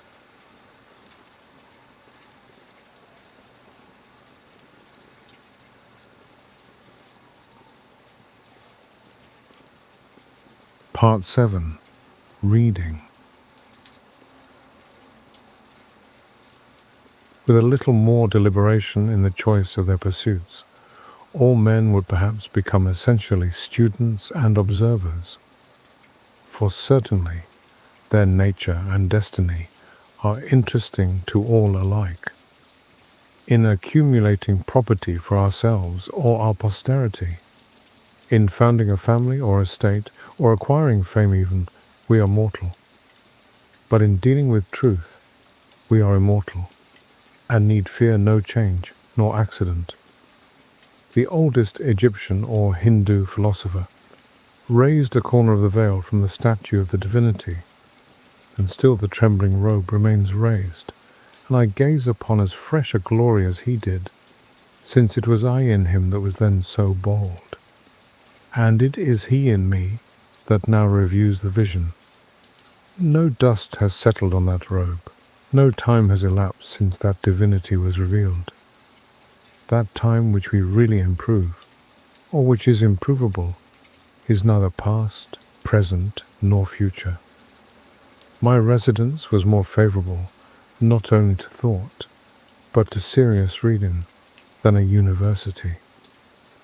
And though I was beyond the range of the ordinary circulating library, I had more than ever come within the influence of those books which circulate round the world, whose sentences were first written on bark, and are now merely copied from time to time onto linen paper.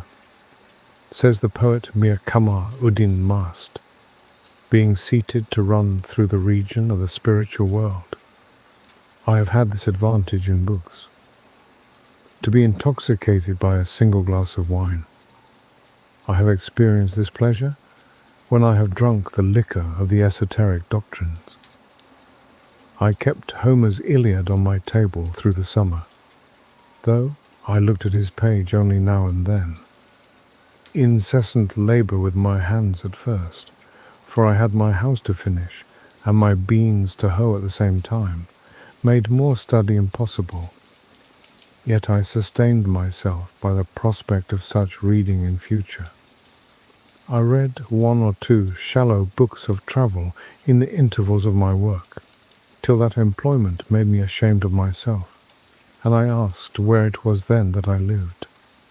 The student may read Homer or Aeschylus in the Greek without danger of dissipation or luxuriousness, for it implies that he in some measure emulate their heroes and consecrate morning hours to their pages.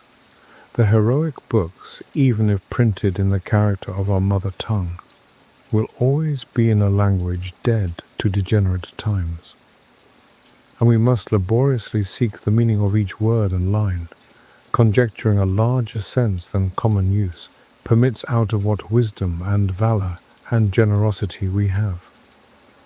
The modern, cheap and fertile press, with all its translations, has done little to bring us nearer to the heroic writers of antiquity.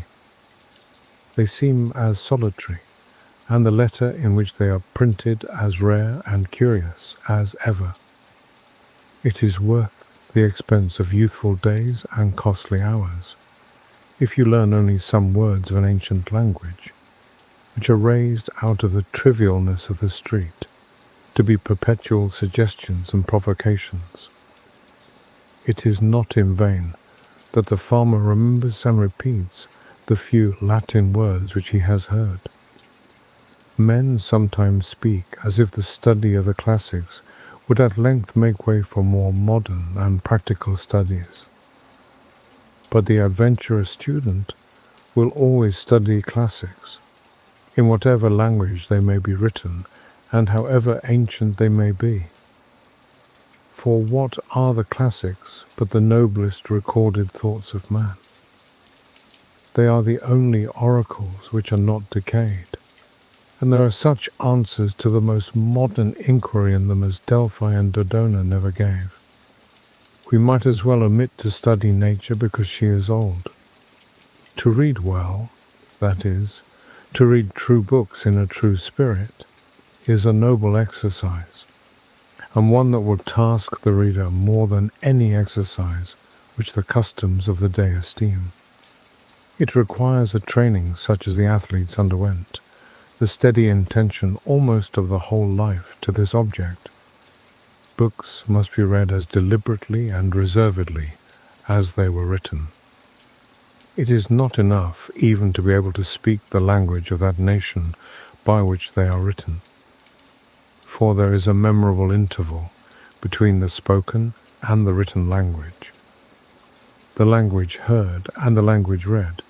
The one is commonly transitory, a sound, a tongue, a dialect merely, almost brutish, and we learn it unconsciously, like the brutes of our mothers.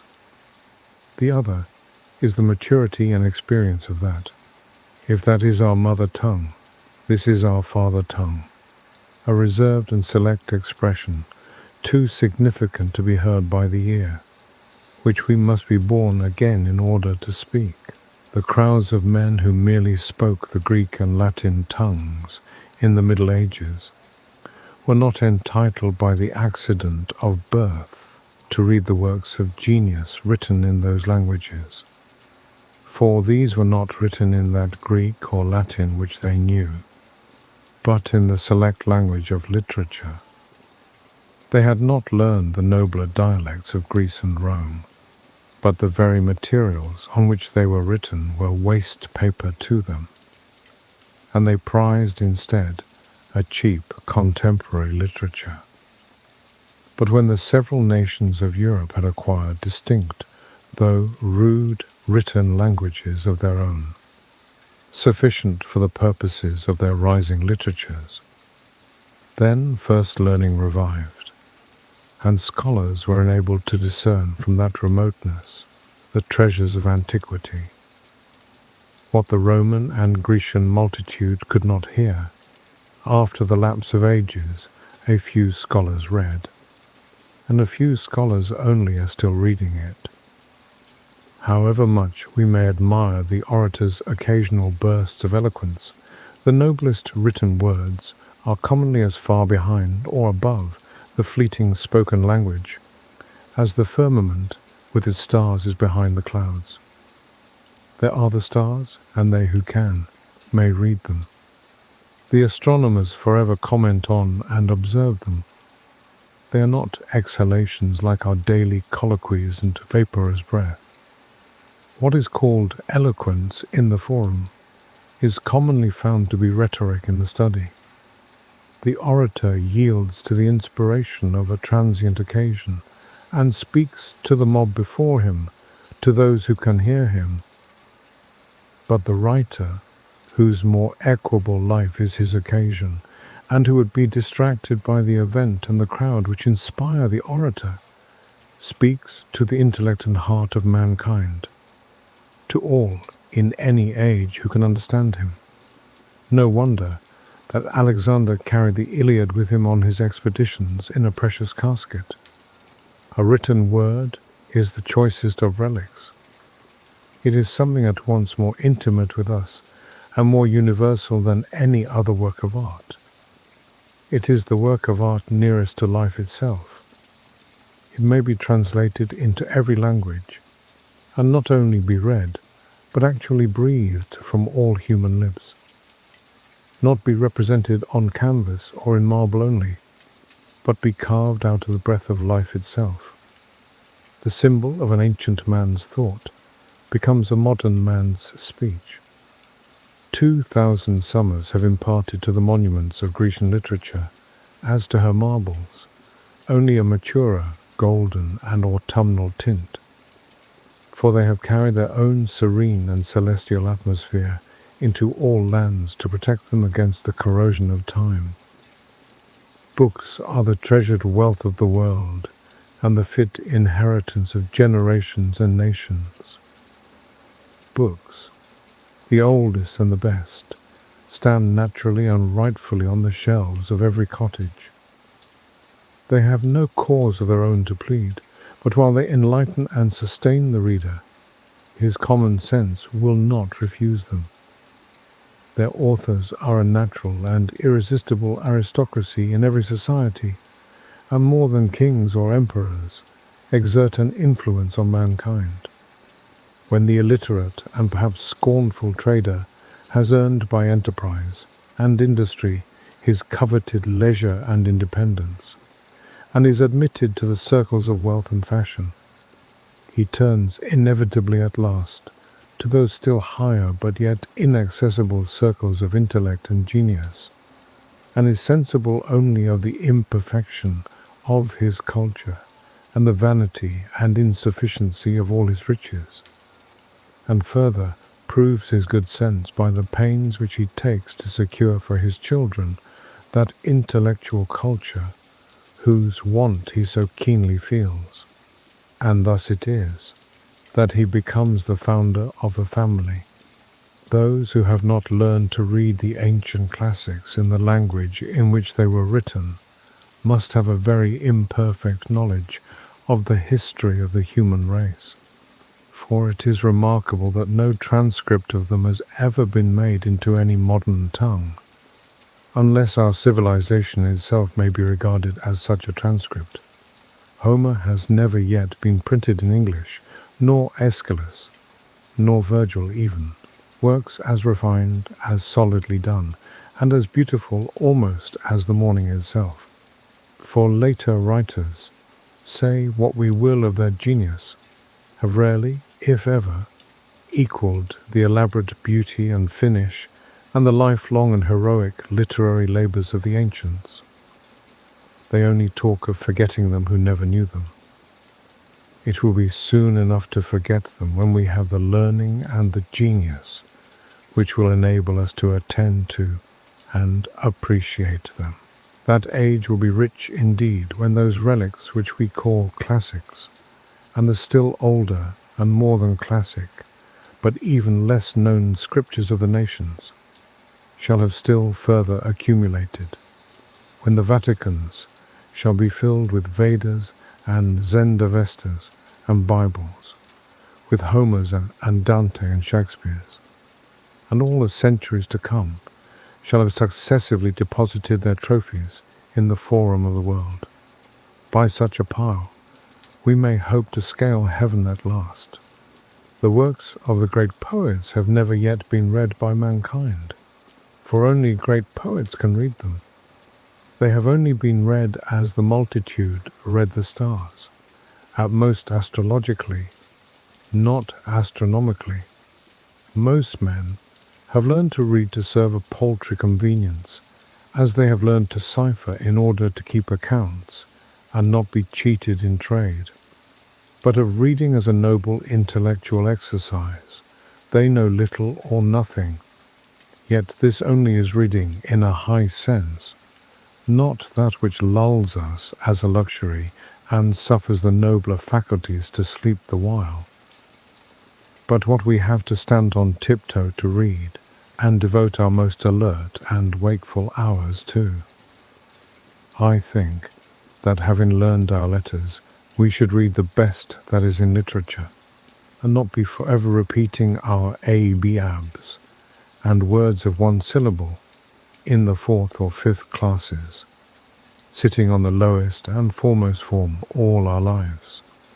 Most men are satisfied if they read or hear read, and perchance have been convicted by the wisdom of one good book, the Bible, and for the rest of their lives vegetate and dissipate their faculties in what is called easy reading. There is a work in several volumes in our circulating library entitled Little Reading, which I thought referred to a town of that name which I had not been to. There are those who, like cormorants and ostriches, can digest all sorts of this, even after the fullest dinner of meats and vegetables, for they suffer nothing to be wasted. If others are the machines to provide this provender, they are the machines to read it. They read the 9,000th tale about Zebulun and Sophronia, and how they loved as none had ever loved before, and neither did the course of their true love run smooth. At any rate, how it did run and stumble, and get up again, and go on. How some poor unfortunate got up onto a steeple, who had better never have gone up as far as the belfry. And then, having needlessly got him up there, the happy novelist rings the bell for all the world to come together and hear. Oh dear, how he did get down again. For my part, I think that they had better metamorphose all such aspiring heroes of universal noveldom into man weathercocks, as they used to put heroes among the constellations, and let them swing round there till they are rusty, and not come down at all to bother honest men with their pranks. The next time the novelist rings the bell, I will not stir, though the meeting house burn down. The skip of the Tiptoe Hop, a romance of the Middle Ages by the celebrated author of Tittle Toltan, to appear in monthly parts. A great rush. Don't all come together. All this they read with saucer eyes and erect and primitive curiosity, and with unwearied gizzard whose corrugations, even yet, need no sharpening, just as some little 4-year-old bencher his 2-cent gilt-covered edition of Cinderella, without any improvement that I can see in the pronunciation or accent or emphasis, or any more skill in extracting or inserting the moral. The result is dullness of sight, a stagnation of the vital circulations, and a general deliquium and sloughing off of all the intellectual faculties. This sort of gingerbread is baked daily and more sedulously than pure wheat or rye and Indian in almost every oven, and finds a surer market. The best books are not read even by those who are called good readers. What does our Concord culture amount to? There is in this town, with a very few exceptions, no taste for the best or for very good books, even in English literature, whose words all can read and spell. Even the college-bred and so-called liberally educated men here and elsewhere have really little or no acquaintance with the English classics. And as for the recorded wisdom of mankind, the ancient classics and Bibles, which are accessible to all who will know of them, there are the feeblest efforts any were made to become acquainted with them. I know a wood chopper of middle age who takes a French paper, not for news as he says, for he is above that, but to keep himself in practice, he being a Canadian by birth. And when I ask him what he considers the best thing he can do in this world, he says, beside this, to keep up and add to his English. This is about as much as the college-bred generally do or aspire to do, and they take an English paper for the purpose. One who has just come from reading perhaps one of the best English books will find how many with whom he can converse about it. Or suppose he comes from reading a Greek or Latin classic in the original, whose praises are familiar even to the so-called illiterate. He will find nobody at all to speak to, but must keep silence about it. Indeed, there is hardly the professor in our colleges who, if he has mastered the difficulties of the language, has proportionally mastered the difficulties of the wit and poetry of a Greek poet, and has any sympathy to impart to the alert and heroic reader. And as for the sacred scriptures, or Bibles of mankind, who in this town can tell me even their titles? Most men do not know that any nation but the Hebrews have had a scripture. A man, any man, will go considerably out of his way to pick up a silver dollar. But here are golden words, which the wisest men of antiquity have uttered, and whose worth the wise of every succeeding age have assured us of. And yet we learn to read only as far as easy reading, the primers and class books, and when we leave school, the little reading, and storybooks, which are for boys and beginners. And our reading, our conversation and thinking are all on a very low level, worthy only of pygmies and mannequins. I aspire to be acquainted with wiser men than this our conquered soil has produced, whose names are hardly known here. Or shall I hear the name of Plato and never read his book, as if Plato were my townsman and I never saw him? My next neighbour and I never heard him speak or attended to the wisdom of his words, but how actually is it? His dialogues, which contain what was immortal in him, lie on the next shelf, and yet I never read them. We are underbred and low-lived and illiterate, and in this respect I confess I do not make any very broad distinction between the illiterateness of my townsman who cannot read at all, and the illiterateness of him who has learned to read only what is for children and feeble intellects. We should be as good as the worthies of antiquity, but partly by first knowing how good they were. We are a race of tit men, and soar but little higher in our intellectual flights than the columns of the daily paper. It is not all books that are as dull as their readers. There are probably words addressed to our condition exactly, which if we could really hear and understand, would be more salutary than the morning or the spring to our lives, and possibly put a new aspect on the face of things for us. How many a man has dated a new era in his life from the reading of a book? The book exists for us perchance, which will explain our miracles and reveal new ones. The at present unutterable things we may find somewhere uttered. These same questions that disturb and puzzle and confound us have in their turn occurred to all the wise men.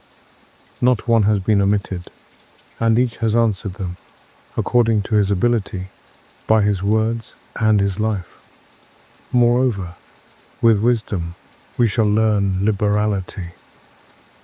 The solitary hired man on a farm in the outskirts of Concord, who has had his second birth and peculiar religious experience, and is driven as he believes into silent gravity and exclusiveness by his faith, may think it is not true. But Zoroaster, thousands of years ago, travelled the same road and had the same experience, but he, being wise, knew it to be universal, and treated his neighbours accordingly, and is even said to have invented and established worship among men. Let him humbly commune with Zoroaster then, and, through the liberalizing influence of all the worthies, with Jesus Christ himself, and let our church go by the board.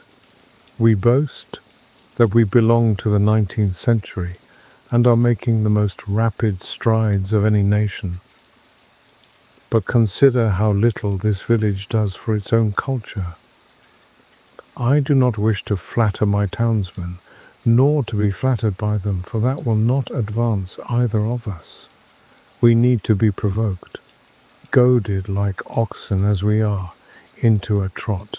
We have a comparatively decent system of common schools, schools for infants only, but excepting the half-starved lyceum in the winter, and latterly the puny beginning of a library suggested by the state, no school for ourselves. We spend more on almost any article of bodily aliment or ailment than on our mental aliment.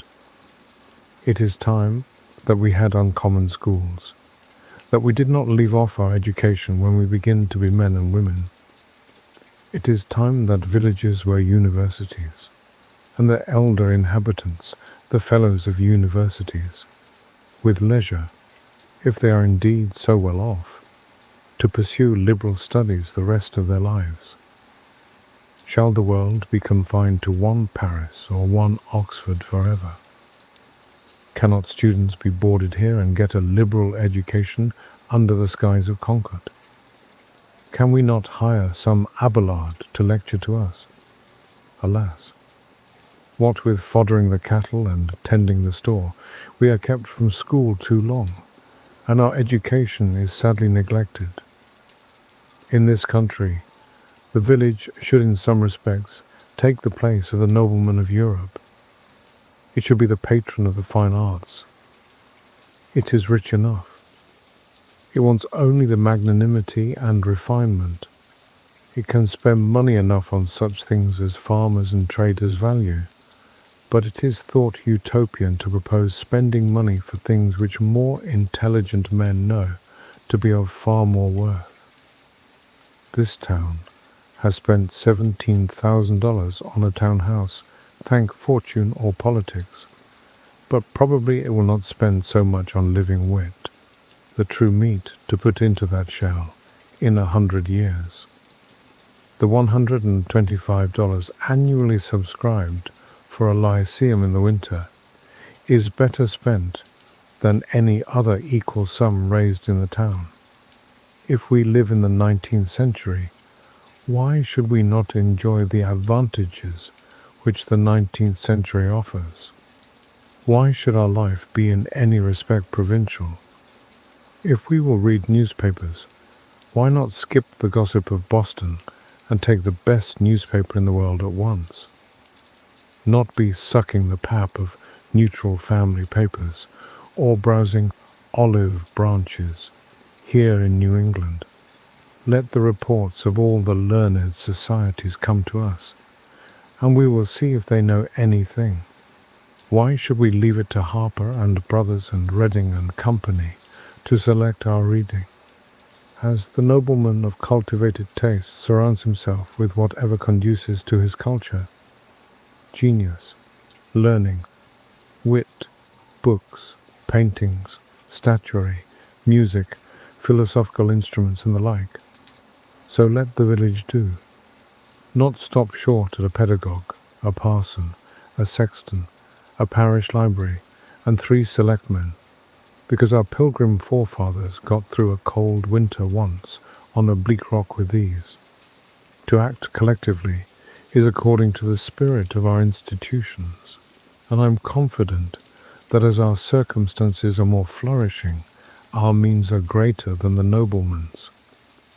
New England can hire all the wise men in the world to come and teach her, and board them round the while, and not be provincial at all. That is the uncommon school we want. Instead of noblemen, let us have noble villages of men. If it is necessary, omit one bridge over the river, go round a little there, and throw one arch, at least, over the darker gulf of ignorance which surrounds us.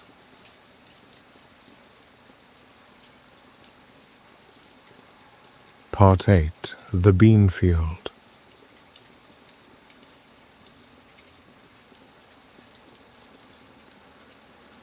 Meanwhile, my beans, the length of whose rows, added together was 7 miles already planted, were impatient to be hoed, for the earliest had grown considerably before the latest were in the ground. Indeed, they were not easily to be put off. What was the meaning of this so steady and self-respecting, this small Herculean labour, I knew not. I came to love my rows, my beans, though so many more than I wanted. They attached me to the earth, and so I got strength like Antaeus. But why should I raise them? Only heaven knows. This was my curious labour all summer, to make this portion of the earth's surface, which had yielded only cinquefoil, blackberries, johnswort, and the like, before sweet wild fruits and pleasant flowers, produce instead this pulse. What shall I learn of beans or beans of me?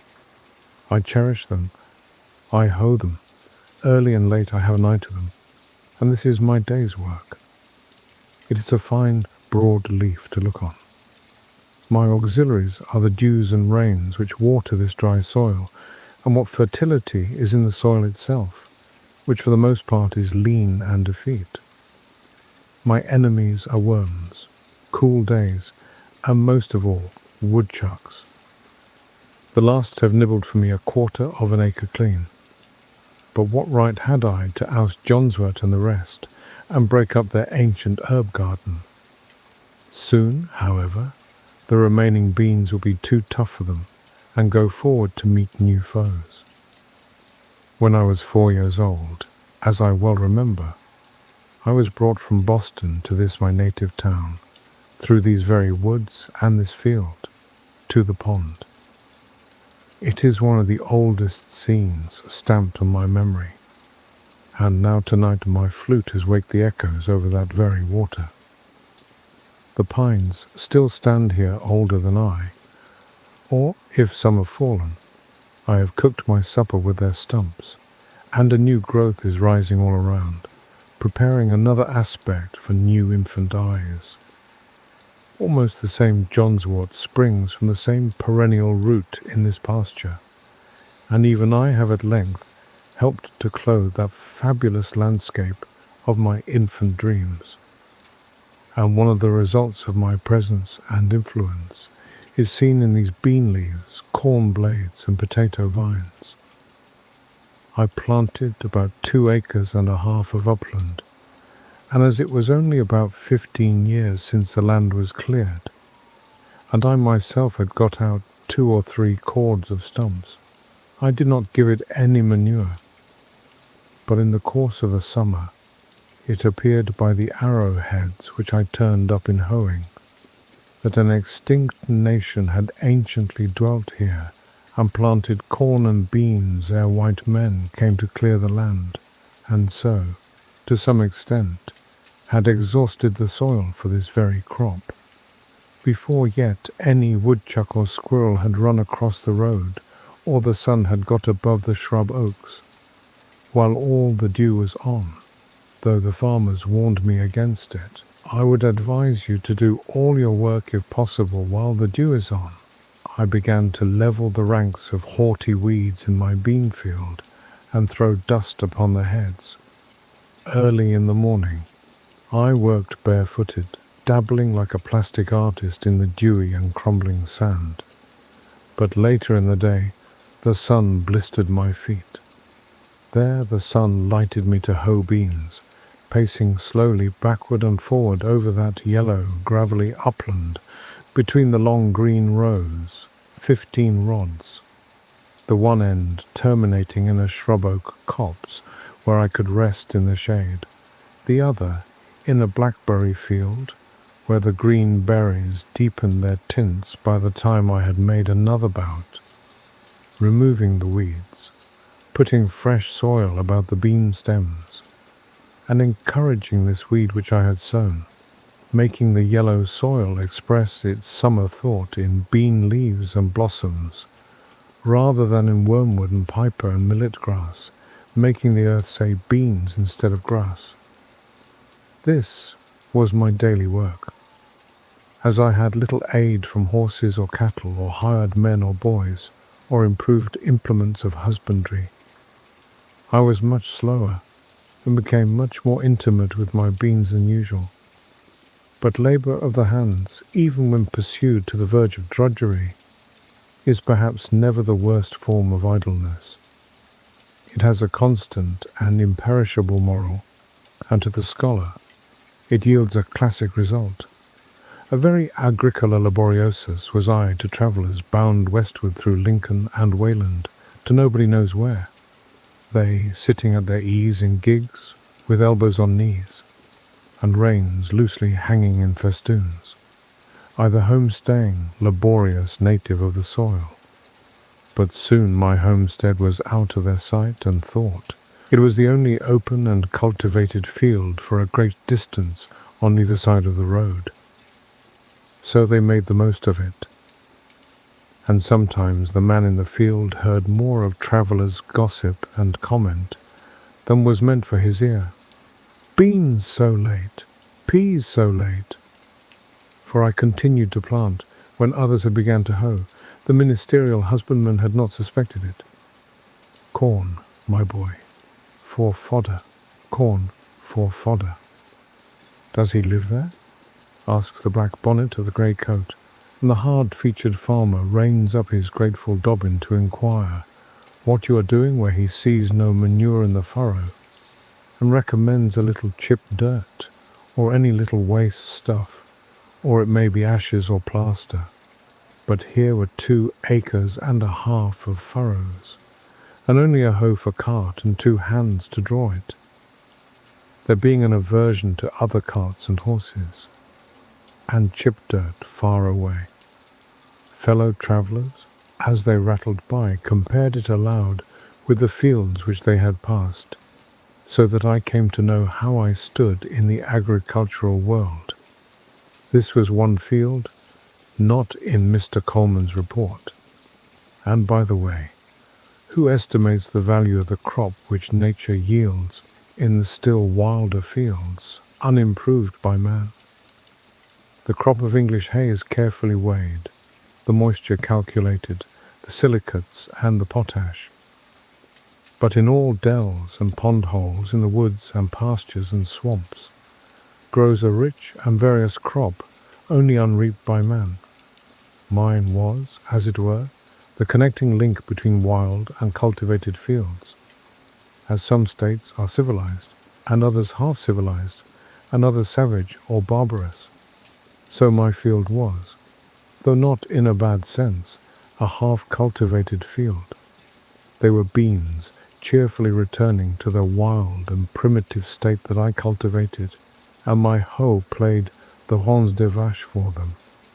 Near at hand, upon the topmost spray of a birch, sings the brown thrasher, or red mavis, as some love to call him, all the morning, glad of your society, that would find out another farmer's field if yours were not here. While you are planting the seed, he cries, drop it, cover it up, pull it up, pull it up, pull it up. But this was not corn, and so it was safe from such enemies as he. You may wonder what his rigmarole, his amateur Paganini performances on 1 string or on 20, have to do with your planting, and yet prefer it to leached ashes or plaster. It was a cheap sort of top dressing in which I had entire faith. As I drew a still fresher soil about the rows with my hoe, I disturbed the ashes of unchronicled nations who in primeval years lived under these heavens, and their small implements of war and hunting were brought to the light of this modern day. They lay mingled with other natural stones, some of which bore the marks of having been burned by Indian fires, and some by the sun, and also bits of pottery and glass brought hither by the recent cultivators of the soil. when my hoe tinkled against the stones. That music echoed to the woods and the sky, and was an accompaniment to my labor, which yielded an instant and immeasurable crop. It was no longer beans that I hoed, nor I that hoed beans, and I remembered with as much pity as pride, if I remembered at all, my acquaintances who had gone to the city to attend the oratorios. The nighthawk circled overhead in the sunny afternoons, for I sometimes made a day of it, like a mote in the eye, or in heaven's eye, falling from time to time with a swoop and a sound, as if the heavens were rent, torn at last to very rags and tatters, and yet a seamless cope remained. Small imps that fill the air and lay their eggs on the ground, on bare sand or rocks on the tops of hills, where few have found them, graceful and slender like ripples caught up from the pond, as leaves are raised by the wind to float in the heavens. Such kindredship is in nature. The hawk is aerial brother of the wave which he sails over and surveys. Those his perfect air-inflated wings, answering to the elemental, unfledged pinions of the sea. Or sometimes I watched a pair of hen hawks circling high in the sky, alternately soaring and descending, approaching and leaving one another, as if they were the embodiment of my own thoughts. Or I was attracted by the passage of wild pigeons from this wood to that, with a slight quivering winnowing sound and carrier haste. Or from under a rotten stump, my hoe turned up a sluggish, portentous and outlandish spotted salamander, a trace of Egypt and the Nile, yet our contemporary. When I paused to lean on my hoe, these sounds and sights I heard and saw anywhere in the row, a part of the inexhaustible entertainment which the country offers. On gala days, the town fires its great guns, which echo like pop guns to these woods, and some waifs of martial music occasionally penetrate thus far. To me, away there in my bean field at the other end of the town, the big guns sounded as if a puffball had burst. And when there was a military turnout of which I was ignorant, I have sometimes had a vague sense all the day of some sort of itching and disease in the horizon, as if some eruption would break out there soon, either scarlatina or canker rash, until at length some more favourable puff of wind, making haste over the fields and up the Wayland Road, brought me information of the trainers.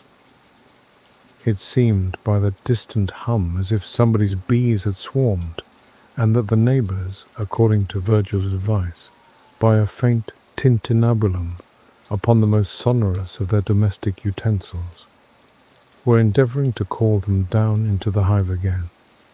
And when the sound died quite away, and the hum had ceased, and the most favourable breezes told no tale, I knew that they had got the last drone of them all safely into the Middlesex hive, and that now their minds were bent on the honey with which it was smeared.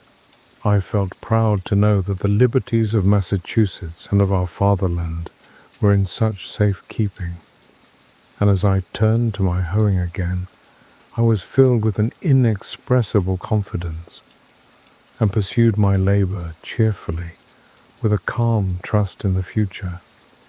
When there were several bands of musicians, it sounded as if all the village was a vast bellows, and all the buildings expanded and collapsed alternately with a din. But sometimes it was a really noble and inspiring strain that reached these woods, and the trumpet that sings of fame, and I felt as if I could spit a Mexican with a good relish. For why should we always stand for trifles? And looked round for a woodchuck or a skunk to exercise my chivalry upon. These martial strains seemed as far away as Palestine, and reminded me of a march of our crusaders in the horizon, with a slight tantivy and tremulous motion of the elm tree tops which overhang the village. This was one of the great days, though the sky had from my clearing only the same everlastingly great look that it wears daily, and I saw no difference in it. It was a singular experience, that long acquaintance, which I cultivated with beans, what with planting, and hoeing, and harvesting, and threshing, and picking over, and selling them. The last was the hardest of all. I might add eating, for I did taste. I was determined to know beans. When they were growing, I used to hoe from 5 o'clock in the morning till noon, and commonly spent the rest of the day about other affairs. Consider the intimate and curious acquaintance one makes with various kind of weeds. It will bear some iteration in the account, for there was no little iteration in the labour, disturbing their delicate organizations so ruthlessly, and making such invidious distinctions with his hoe, levelling whole ranks of one species and sedulously cultivating another. That's Roman wormwood. That's pigweed. That's sorrel. That's pipergrass. Have at him. Chop him up. Turn his roots upward to the sun. Don't let him have a fibre in the shade. If you do, he'll turn himself t'other side up and be as green as a leek in 2 days. A long war, not with cranes, but with weeds, those Trojans who had sun and rain and dews on their side. Daily, the beans saw me come to their rescue armed with a hoe, and thin the ranks of their enemies, filling up the trenches with weedy dead. Many a lusty, crest-waving Hector, that towered a whole foot above his crowding comrades, fell before my weapon and rolled in the dust. Those summer days which some of my contemporaries devoted to the fine arts in Boston or Rome, and others to contemplation in India, and others to trade in London or New York, I thus, with the other farmers of New England, devoted to husbandry. Not that I wanted beans to eat, for I am by nature a Pythagorean, so far as beans are concerned, whether they mean porridge or voting, and exchange them for rice. But perchance, as some must work in fields if only for the sake of tropes and expression, to serve a parable maker one day. It was on the whole a rare amusement which continued too long, might have become a dissipation, though I gave them no manure, and did not hoe them all once.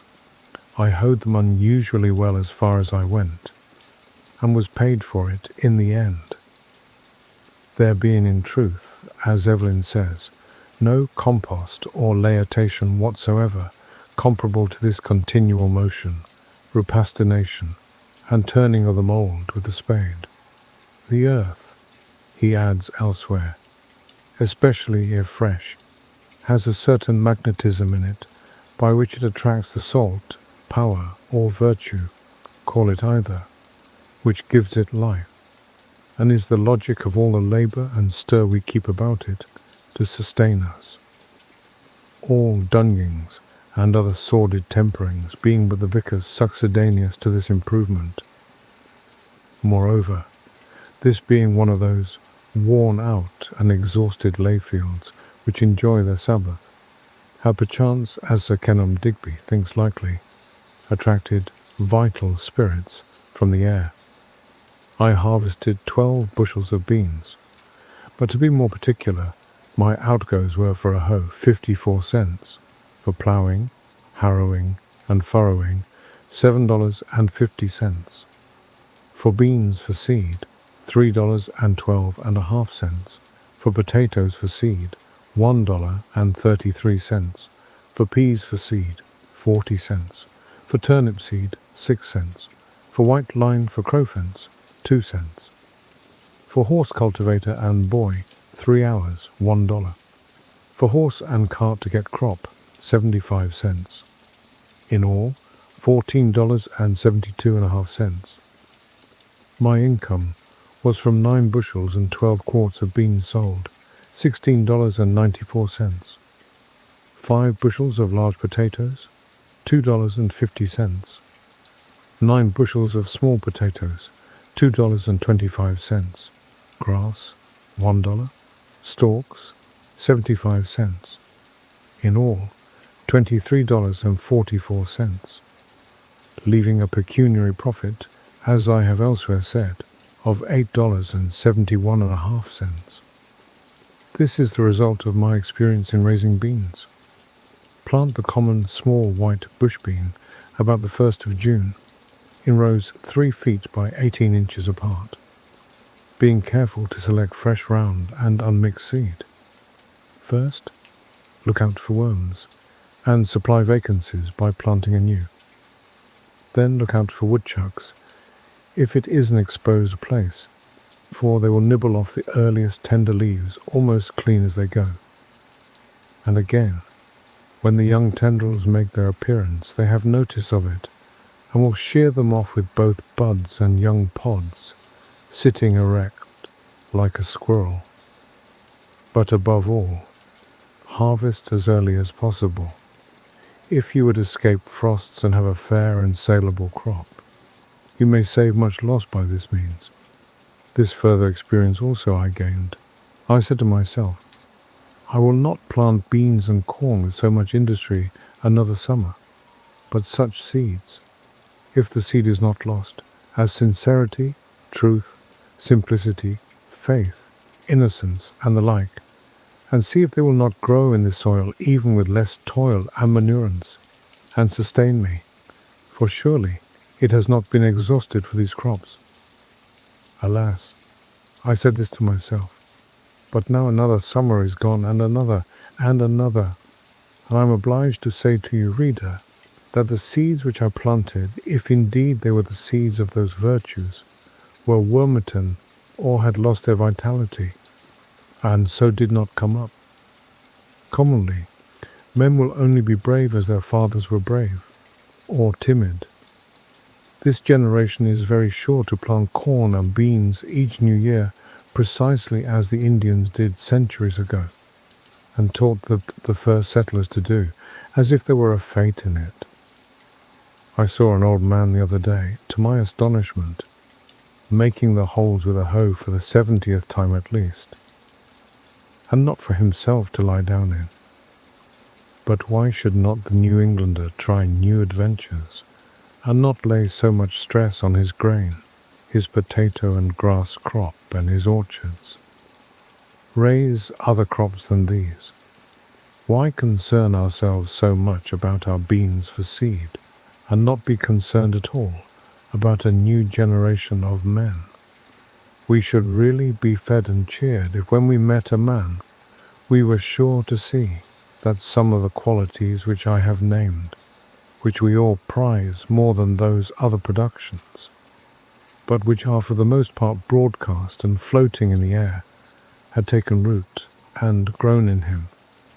Here comes such a subtle and ineffable quality, for instance, as truth or justice, though the slightest amount or new variety of it along the road. Our ambassadors should be instructed to send home such seeds as these, and Congress help to distribute them over all the land. We should never stand upon ceremony with sincerity. We should never cheat and insult and banish one another by our meanness, if there were present the kernel of worth and friendliness. We should not meet thus in haste. Most men I do not meet at all, for they seem not to have time. They are busy about their beans.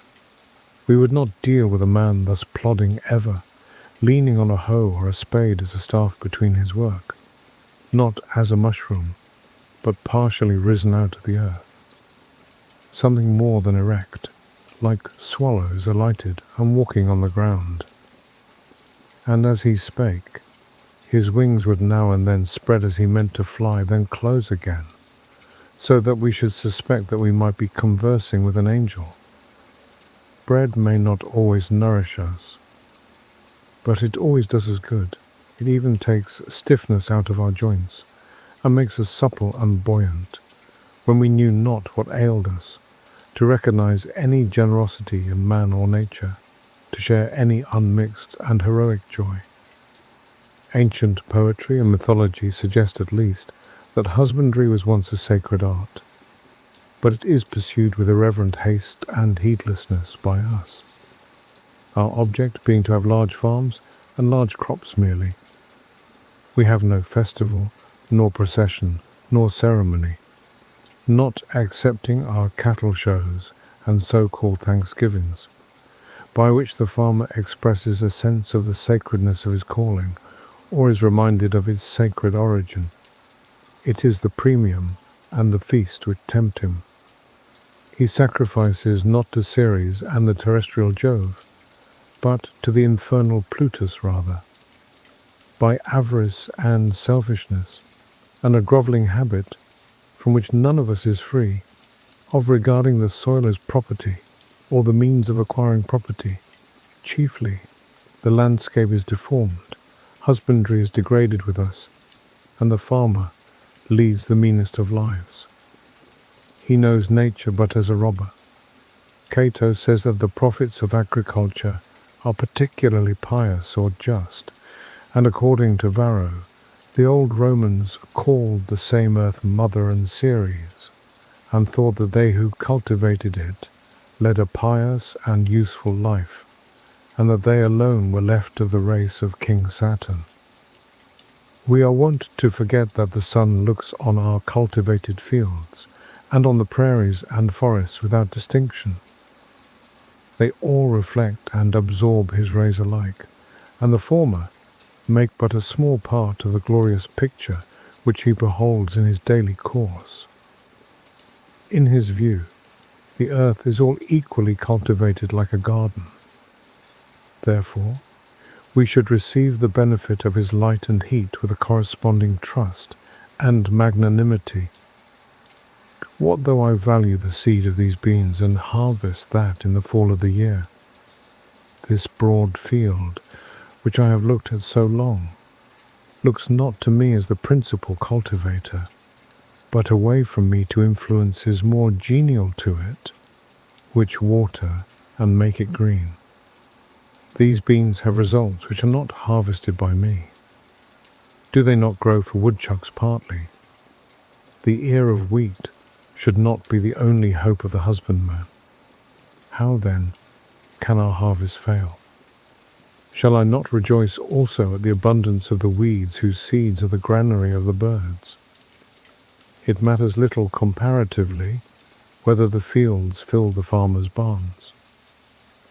The true husbandman will cease from anxiety, as the squirrels manifest no concern whether the woods will bear chestnuts this year or not, and finish his labour with every day, relinquishing all claim to the produce of his fields, and sacrificing in his mind not only his first, but his last fruits also.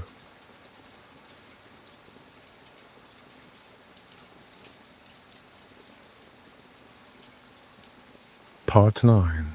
Brute Neighbours.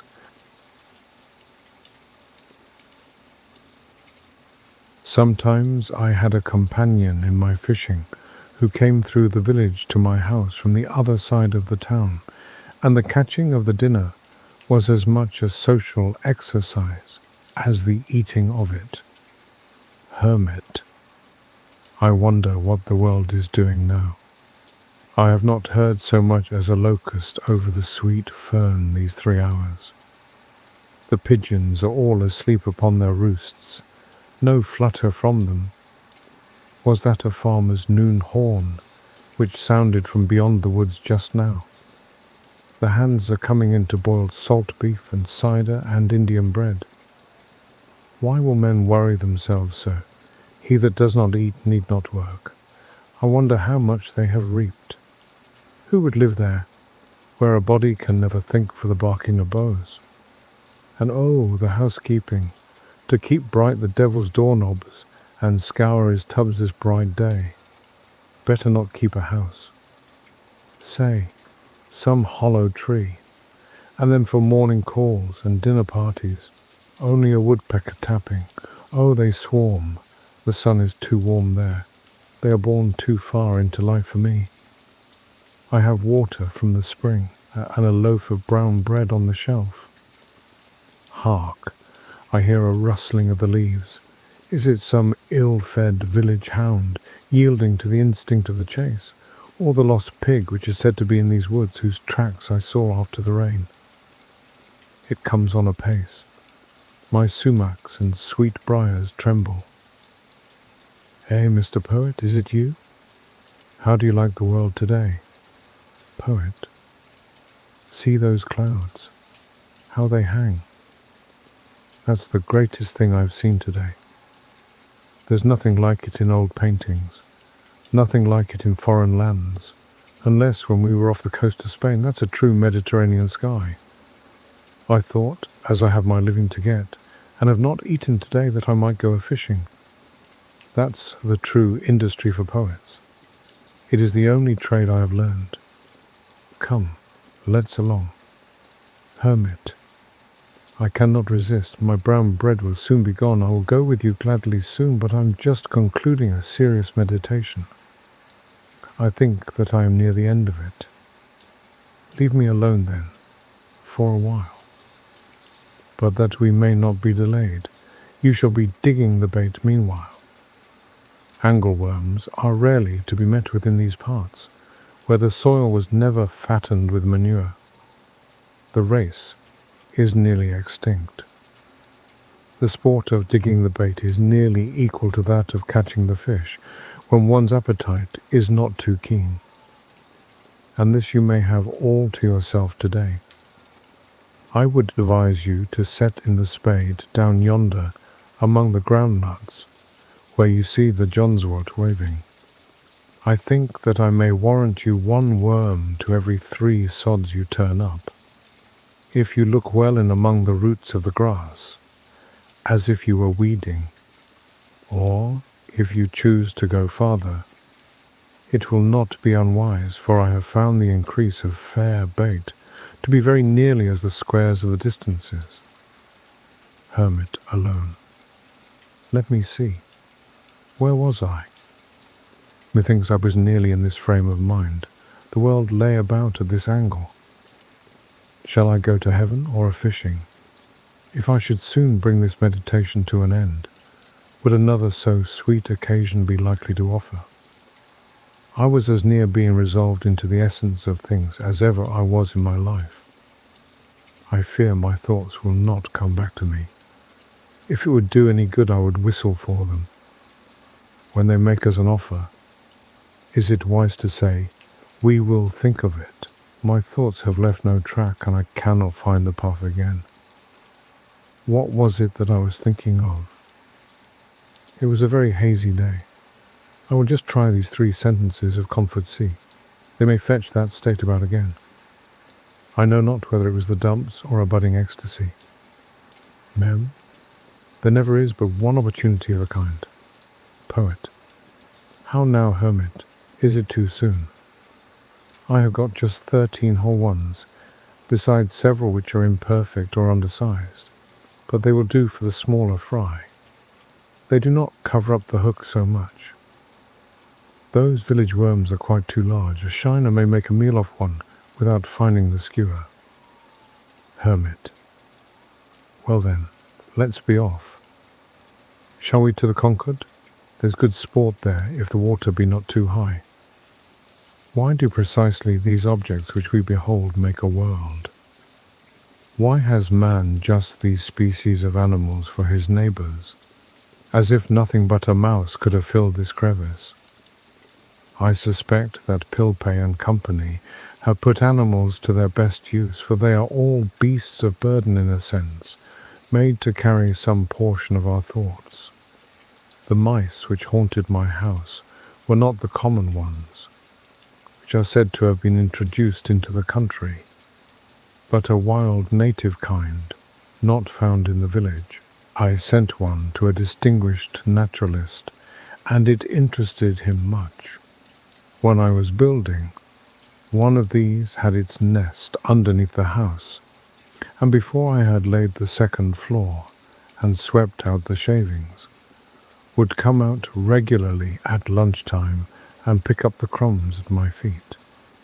It probably had never seen a man before, and it soon became quite familiar, and would run over my shoes and up my clothes.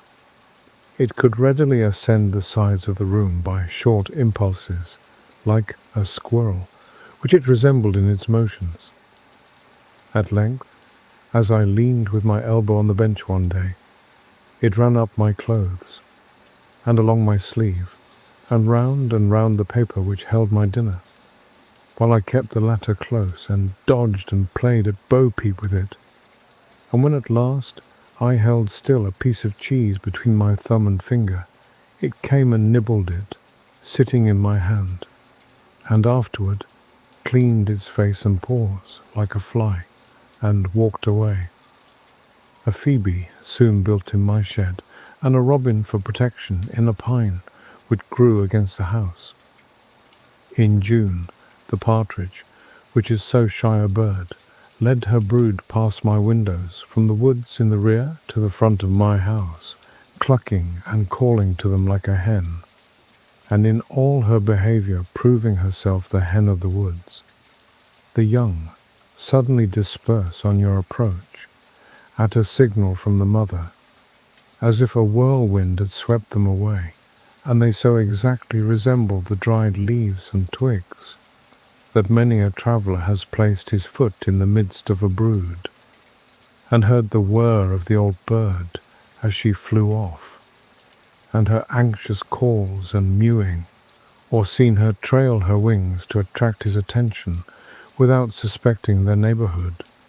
The parent will sometimes roll and spin round before you in such a dishabille that you cannot, for a few moments, detect what kind of creature it is. The young squat still and flat, often running their heads under a leaf, and mind only their mother's directions given from a distance. Nor will your approach make them run again and betray themselves. You may even tread on them, or have your eyes on them for a minute, without discovering them. I have held them in my open hand at such a time, and still their only care, obedient to their mother and their instinct, was to squat there without fear or trembling. So perfect is this instinct, that once when I had laid them on the leaves again, and one accidentally fell on its side, it was found with the rest in exactly the same position 10 minutes afterward. They are not callow like the young of most birds, but more perfectly developed and precocious even than chickens. The remarkably adult yet innocent expression of their open and serene eyes is very memorable. All intelligence seems reflected in them. They suggest not merely the purity of infancy, but a wisdom clarified by experience. Such an eye was not born when the bird was, but is coeval with the sky it reflects. The woods do not yield another such a gem. The traveller does not often look into such a limpid well. The ignorant or reckless sportsman often shoots the parent at such a time, and leaves these innocents to fall a prey to some prowling beast or bird, or gradually mingle with the decaying leaves which they so much resemble. It is said that when hatched by a hen, they will directly disperse on some alarm, and so are lost, for they never hear the mother's call, which gathers them again. These were my hens and chickens. It is remarkable how many creatures live wild and free, though secret in the woods, and still sustain themselves in the neighbourhood of towns, suspected by hunters only. How retired the otter manages to live here. He grows to be 4 feet long, as big as a small boy, perhaps without any human being getting a glimpse of him. I formerly saw the raccoon in the woods behind where my house is built, and probably still heard their whinnering at night. Commonly, I rested an hour or two in the shade at noon, after planting, and ate my lunch, and read a little by a spring, which was the source of a swamp and of a brook, oozing from under Brister's Hill, 1/2 mile from my field. The approach to this was through a succession of descending grassy hollows, full of young pitch pines, into a larger wood about the swamp. There, in a very secluded and shaded spot under a spreading white pine, there was yet a clean, firm sward to sit on. I had dug out the spring and made a well of clear grey water where I could dip up a pailful without roiling it. And thither I went for this purpose almost every day in midsummer, when the pond was warmest. Thither too the woodcock led her brood to probe the mud for worms, flying but a foot above them down the bank, while they ran in a troop beneath. But at last, spying me, she would leave her young and circle round and round me, nearer and nearer to within 4 or 5 feet, pretending broken wings and legs, to attract my attention and get off her young, who would already have taken up their march, with faint, wiry peep, single file through the swamp as she directed. Or I heard the peep of the young when I could not see the parent bird. There too the turtle doves sat over the spring, or fluttered from bough to bough of the soft white pines over my head. Or the red squirrel, coursing down the nearest bough, was particularly familiar and inquisitive. You only need sit still long enough in some attractive spot in the woods that all its inhabitants may exhibit themselves to you by turns. I was witness to events of a less peaceful character. One day, when I went out to my woodpile, or rather my pile of stumps, I observed 2 large ants, the one red, the other much larger, nearly 1/2 an inch long, and black, fiercely contending with one another. Having once got hold, they never let go, but struggled and wrestled and rolled on the chips incessantly. Looking farther, I was surprised to find that the chips were covered with such combatants that it was not a duellum, but a bellum, a war between 2 races of ants. The red always pitted against the black, and frequently 2 red ones to 1 black. The legions of these myrmidons covered all the hills and vales in my woodyard, and the ground was already strewn with the dead and dying, both red and black. It was the only battle which I have ever witnessed, the only battlefield I ever trod while the battle was raging. Internecine war. The red republicans on the one hand, and the black imperialists on the other. On every side they were engaged in deadly combat, yet without any noise that I could hear, and human soldiers never fought so resolutely. I watched a couple that were fast locked in each other's embraces, in a little sunny valley amid the chips, now, at noonday, prepared to fight till the sun went down, or life went out. The smaller red champion had fastened himself like a vice to his adversary's front, and through all the tumblings on that field, never for an instant ceased to gnaw at one of his feelers near the root, having already caused the other to go by the board, while the stronger black one dashed him from side to side, and, as I saw on looking nearer, had already divested him of several of his members. They fought with more pertinacity than bulldogs, neither manifested the least disposition to retreat. It was evident that their battle cry was conquer or die. In the mean, while there came along a single red ant on the hillside of this valley, evidently full of excitement, who either had dispatched his foe or had not yet taken part in the battle. Probably the latter, for he had lost none of his limbs, whose mother had charged him to return with his shield or upon it. Or perchance he was some Achilles, who had nourished his wrath apart, and had now come to avenge or rescue his Patroclus. He saw this unequal combat from afar, for the blacks were nearly twice the size of the red. He drew near with rapid pace till he stood on his guard, within half an inch of the combatants. Then, watching his opportunity, he sprang upon the black warrior and commenced his operations near the root of his right foreleg, leaving the foe to select among his own members. And so, there were three united for life, as if a new kind of attraction had been invented, which put all other locks and cements to shame. I should not have wondered by this time to find that they had their respective musical bands, stationed on some eminent chip, and playing their national airs the while, to excite the slow and cheer the dying combatants. I was myself excited somewhat, even as if they had been men. The more you think of it, the less the difference.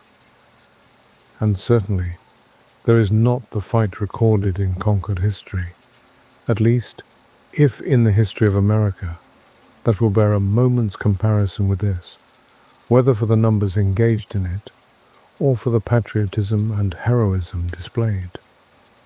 For numbers and for carnage, it was an Austerlitz or Dresden, Concord fight, 2 killed on the Patriots' side, and Luther Blanchard wounded. Why here every ant was a Buttrick? Fire, for God's sake, fire! And thousands shared the fate of Davis and Hosmer. There was not one hireling there. I have no doubt that it was a principle they fought for, as much as our ancestors, and not to avoid a 3-penny tax on their tea. And the results of this battle will be as important and memorable to those whom it concerns as those of the Battle of Bunker Hill at least. I took up the chip on which the three I have particularly described were struggling, carried it into my house, and placed it under a tumbler on my windowsill in order to see the issue, holding a microscope to the first mentioned red ant. I saw that though he was assiduously gnawing at the near foreleg of his enemy, having severed his remaining feeler, his own breast was all torn away, exposing what vitals he had there to the jaws of the black warrior, whose breastplate was apparently too thick for him to pierce, and the dark carbuncles of the sufferer's eyes shone with ferocity, such as war only could excite. They struggled half an hour longer under the tumbler, and when I looked again, the black soldier had severed the heads of his foes from their bodies, and the still living heads were hanging on either side of him, like ghastly trophies at his saddle-bow, still apparently as firmly fastened as ever, and he was endeavouring with feeble struggles, being without feelers, and with only the remnant of a leg, and I know not how many other wounds, to divest himself of them, which at length, after half an hour more, he accomplished. I raised the glass, and he went off over the window-sill in that crippled state. Whether he finally survived that combat, and spent the remainder of his days in some Hôtel des Invalides, I do not know. But I thought that his industry would not be worth much thereafter. I never learned which party was victorious, nor the cause of the war, but I felt for the rest of that day as if I had had my feelings excited and harrowed by witnessing the struggle, the ferocity and carnage of a human battle before my door. The battle which I witnessed took place in the presidency of James Polk, 5 years before the passage of Webster's Fugitive Slave Bill.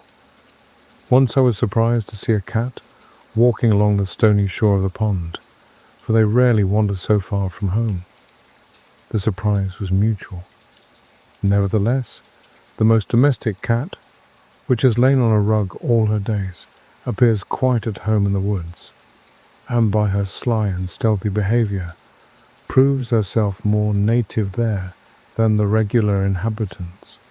Once, when berrying, I met with a cat with the young kittens in the woods quite wild, and they all, like their mother, had their backs up and were fiercely spitting at me.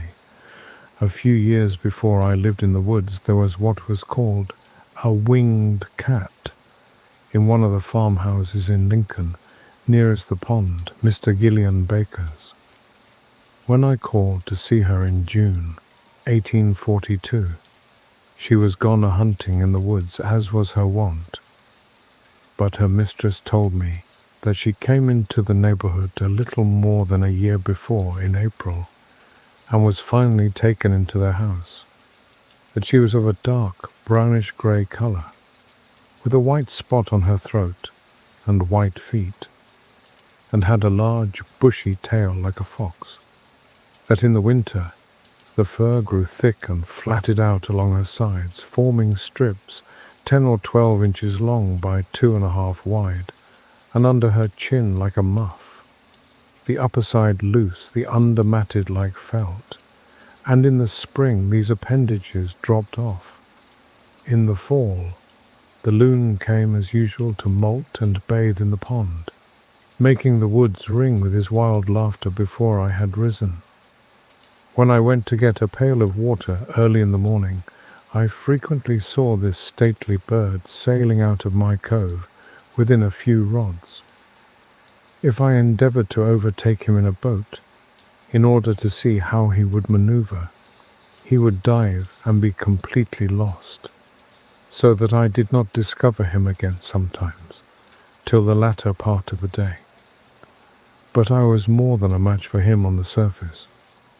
He commonly went off in a rain. As I was paddling along the north shore, one very calm October afternoon, for such days especially, they settle on to the lakes like the milkweed down. Having looked in vain over the pond for a loon, suddenly one, sailing out from the shore toward the middle a few rods in front of me, set up his wild laugh and betrayed himself. I pursued with a paddle, and he dived, but when he came up I was nearer than before. He dived again, but I miscalculated the direction he would take, and we were 50 rods apart when he came to the surface this time, for I had helped to widen the interval, and again he laughed long and loud, and with more reason than before. He maneuvered so cunningly that I could not get within 6 rods of him. Each time, when he came to the surface, turning his head this way and that, he coolly surveyed the water and the land, and apparently chose his course so that he might come up where there was the widest expanse of water, and at the greatest distance from the boat. It was surprising how quickly he made up his mind and put his resolve into execution. He led me at once to the widest part of the pond, and could not be driven from it. While he was thinking one thing in his brain, I was endeavoring to divine his thought in mine. It was a pretty game, played on the smooth surface of the pond, a man against a loon. Suddenly, your adversary's checker disappears beneath the board, and the problem is to place yours nearest to where his will appear again. Sometimes he would come up unexpectedly on the opposite side of me, having apparently passed directly under the boat. So long-winded was he, and so unweariable, that when he had swum farthest, he would immediately plunge again nevertheless, and then no wit could divine where in the deep pond, beneath the smooth surface, he might be speeding his way like a fish, for he had time and ability to visit the bottom of the pond in its deepest part.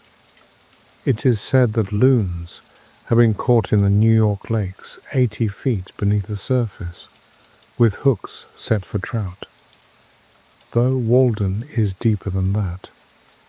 How surprised must the fishes be to see this ungainly visitor from another sphere speeding his way amid their schools. Yet he appeared to know his course as surely under water as on the surface, and swam much faster there. Once or twice, I saw a ripple where he approached the surface, just put his head out to reconnoiter, and instantly dived again. I found that it was as well for me to rest on my oars and wait his reappearing as to endeavour to calculate where he would rise. For again and again, when I was straining my eyes over the surface one way, I would suddenly be startled by his unearthly laugh behind me. But why, after displaying so much cunning, did he invariably betray himself the moment he came up by that loud laugh? Did not his white breast enough betray him? He was indeed a silly loon, I thought. I could commonly hear the plash of the water when he came up, and so also detected him. But after an hour he seemed as fresh as ever, dived as willingly, and swam yet farther than at first. It was surprising to see how serenely he sailed off with unruffled breast when he came to the surface, doing all the work with his webbed feet beneath. His usual note was this demoniac laughter, yet somewhat like that of a waterfowl. But occasionally, when he had balked me most successfully and come up a long way off, he uttered a long-drawn, unearthly howl, probably more like that of a wolf than any bird, as when a beast puts his muzzle to the ground and deliberately howls. This was his looning, perhaps the wildest sound that is ever heard here, making the woods ring far and wide. I concluded that he laughed in derision of my efforts, confident of his own resources. Though the sky was by this time overcast, the pond was so smooth that I could see where he broke the surface when I did not hear him. His white breast, the stillness of the air, and the smoothness of the water were all against him. At length, having come up 50 rods off, he uttered one of those prolonged howls, as if calling on the god of loons to aid him, and immediately there came a wind from the east and rippled the surface, and filled the whole air with misty rain. And I was impressed, as if it were the prayer of the loon answered, and his god was angry with me. And so I left him disappearing far away on the tumultuous surface. For hours, in fall days, I watched the ducks cunningly tack and veer, and hold the middle of the pond, far from the sportsman, tricks which they will have less need to practice in Louisiana bayous. When compelled to rise, they would sometimes circle round and over the pond at a considerable height, from which they could easily see to other ponds in the river, like black motes in the sky. And when I thought they had gone off thither long since, they would settle down by a slanting flight of 1/4 of a mile onto a distant part which was left free. But what besides safety they got by sailing in the middle of Walden, I do not know, unless they love its water for the same reason that I do.